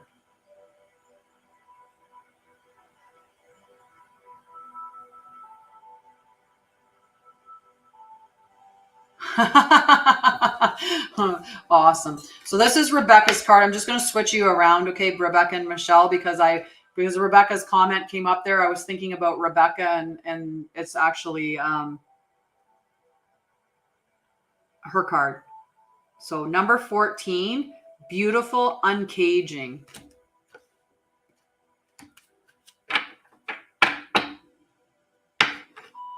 No, that's okay. No apology necessary. I just focused on your name and forgot that Michelle was between you and Renee. That's all. So Rebecca, the prison of guilt, a need for self-inventory, rigorous honesty, accountability, making amends. At this time, you're being called to reassess where guilt is playing a part in your life. Recognize how it's affecting you and others and address it so you can release yourself from its grip. Guilt is a powerful emotional state capable of transforming difficult situations. It keeps you accountable for your actions when you've done something that causes harm. However, it can also feed a self-sabotaging cycle that fosters codependency and a distorted sense of personal power. Self-blame can lead to behaviors that perpetuate low self-worth. Have you done or said something for which you need to make amends? Have you disregarded a boundary or broken a promise?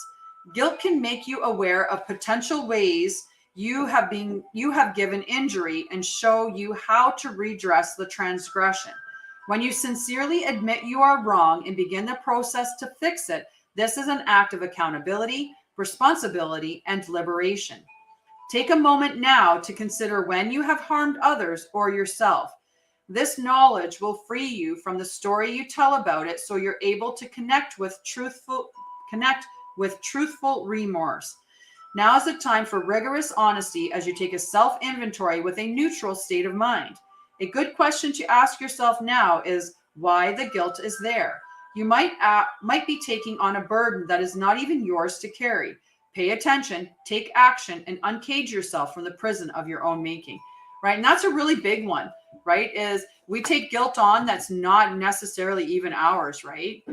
And yeah, it's kind of, I don't know if like you shouldn't be limiting her emotions, right? Because you think about within the hip, like you may have that bone that's degrading within the hip, right? But if you sit down and you don't get up and move around and you're not exercising it, then you run the risk of all of the muscles and them weakening, and they will degrade really, really quickly. Okay. So her not moving will just make the situation worse. Right. So you do want her up and about. Now, maybe she shouldn't be cutting her grass, but you do want her to be up and about and moving and walking and get like that's really going to be important for her to keep walking. Yeah, okay. Like don't restrict her movements. Don't stop her from moving. She'll end up getting into a worse situation because all of the muscles will then get weak, right? Okay, next is Michelle. Okay. Yeah. And sometimes like we apply guilt in situations that it doesn't arise, right? Like really look at it is, did you do anything wrong? Like, did you actually do something wrong? Right. And then if you did, make reparations, like apologize honestly, make reparations, and then move on, right? And let go of the guilt, right? But we oftentimes keep ourselves in that situation. And when we don't, we hold on to guilt. We think we should be guilty. Like we feel guilty for no reason at all. And that just keeps us tied up for like, and we need to let it go. Just let it go, right? Okay, so Michelle. Hi, angel follower.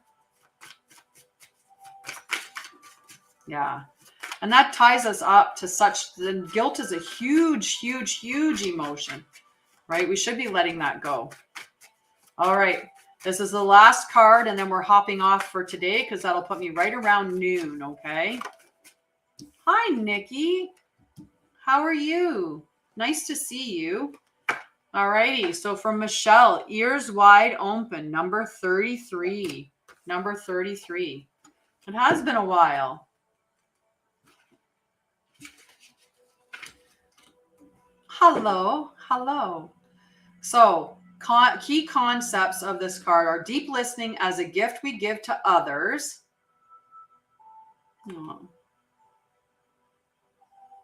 I have a free call you can always connect on and see. Right? You can connect with me on a free call. It's on my website, which is linked in my profile. You can jump on a free clarity call and we can see how I can help you with that, help you. If that's kind of, where it's at. Is Michelle still here? Can we see if Michelle is still here?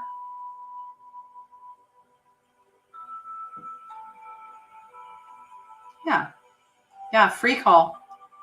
Okay. Can we check and see if Michelle is still here, please? If Michelle can give me, hi, perfect. Perfect. Okay, Michelle, deep listening as a gift we give to others, understanding someone else's needs, showing focused attention, tuning into another, and letting go of the ego's need to be heard. The world is constantly speaking to us and offering clues about what is really going on beneath the surface of things. We all have the capacity to hear beyond the noise that reaches our ears. The challenge is when we feel misunderstood and unheard. When we feel insignificant, it's easy to over-explain ourselves in an attempt to get acknowledged. Now is the time to let all that go. Offer your attention as the great gift it is. It's time to stop multitasking, checking your phone, thinking of what you're going to say next, and doing all the other things that keep you from connecting fully. Whenever we are in a state of chaos and distraction, paying attention to only some of what is being said, we lose the ability to pick up on everything, including that which is not being said. Deep listening is the way in which we immerse ourselves in the truth of the world. In this way, with ears wide open, we also open our hearts and minds to understand more than what is conveyed through words alone. Opportunities arise from the subtle cues we miss when we are not 100% present. Yes. Purposeful open listening is an act of true respect and intimacy. When you are in this space of receptivity, letting go of the need to be heard or be right, you become expansive and alert to meaningful potential. Right now, keep your ears wide open and you will find more than you were searching for, which is just beautiful. Have a great day, Crystal. Thank you for joining. So I'm going to pull a card for Mama, my mod Mama Price, because she had asked for a card. So we're going to get her a card and then we'll close it. Okay. So Mama. And you never know, the card that's being pulled for you might have a message for you as well. Okay. Haha. I have a funny feeling I know which card is Mama's. I'm not even going to go over the second one. I'm just going to ask the first one. Is this Mama's card?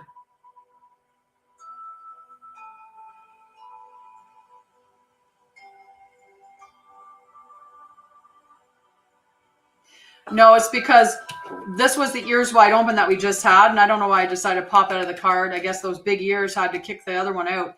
This one, Healing the Heart, number 23. So we're going to reread the message from this card, okay? Itchy nose.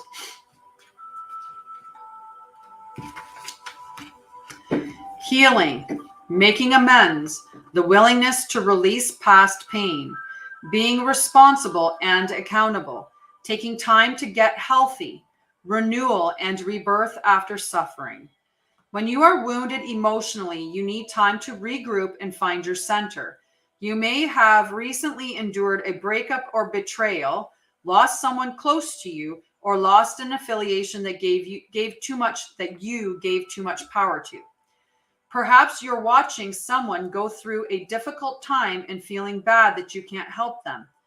Maybe you're still not over a past disagreement. No matter the cause of this heartache, deep healing is called for. This happens on its own timetable and can never be rushed. The path to healing the heart centers on reciprocity. You're so welcome, Michelle. Blessings to you. I can't speak. I'm just mushing all the words together. Blessings to you too, sweetie. Thank you so much for joining and participating. I appreciate you. I appreciate everybody that participates in my lives. Like, honestly. The path to healing the heart centers on reciprocity, the flow of giving and receiving.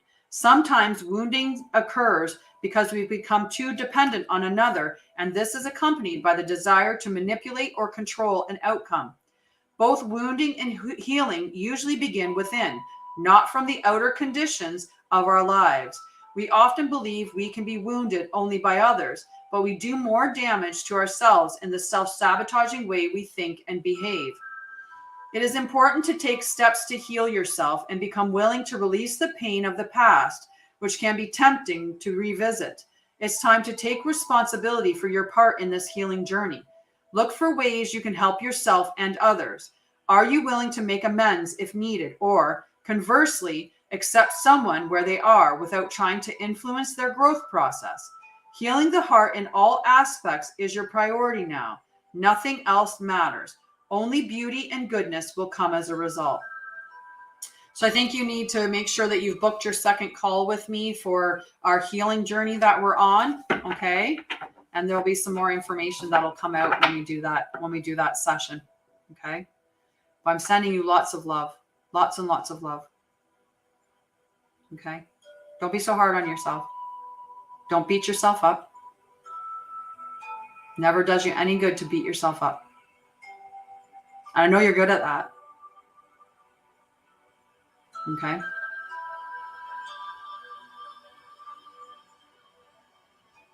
You're welcome. I love you. Love you, love you, love you. Okay, I'm off. I have a call in 30 minutes. I know. So I love you guys. Thank you so much for sharing and caring and participating in all of it. I love you guys. Have a wonderful day. I'll see you tomorrow at 9 a.m. Okay.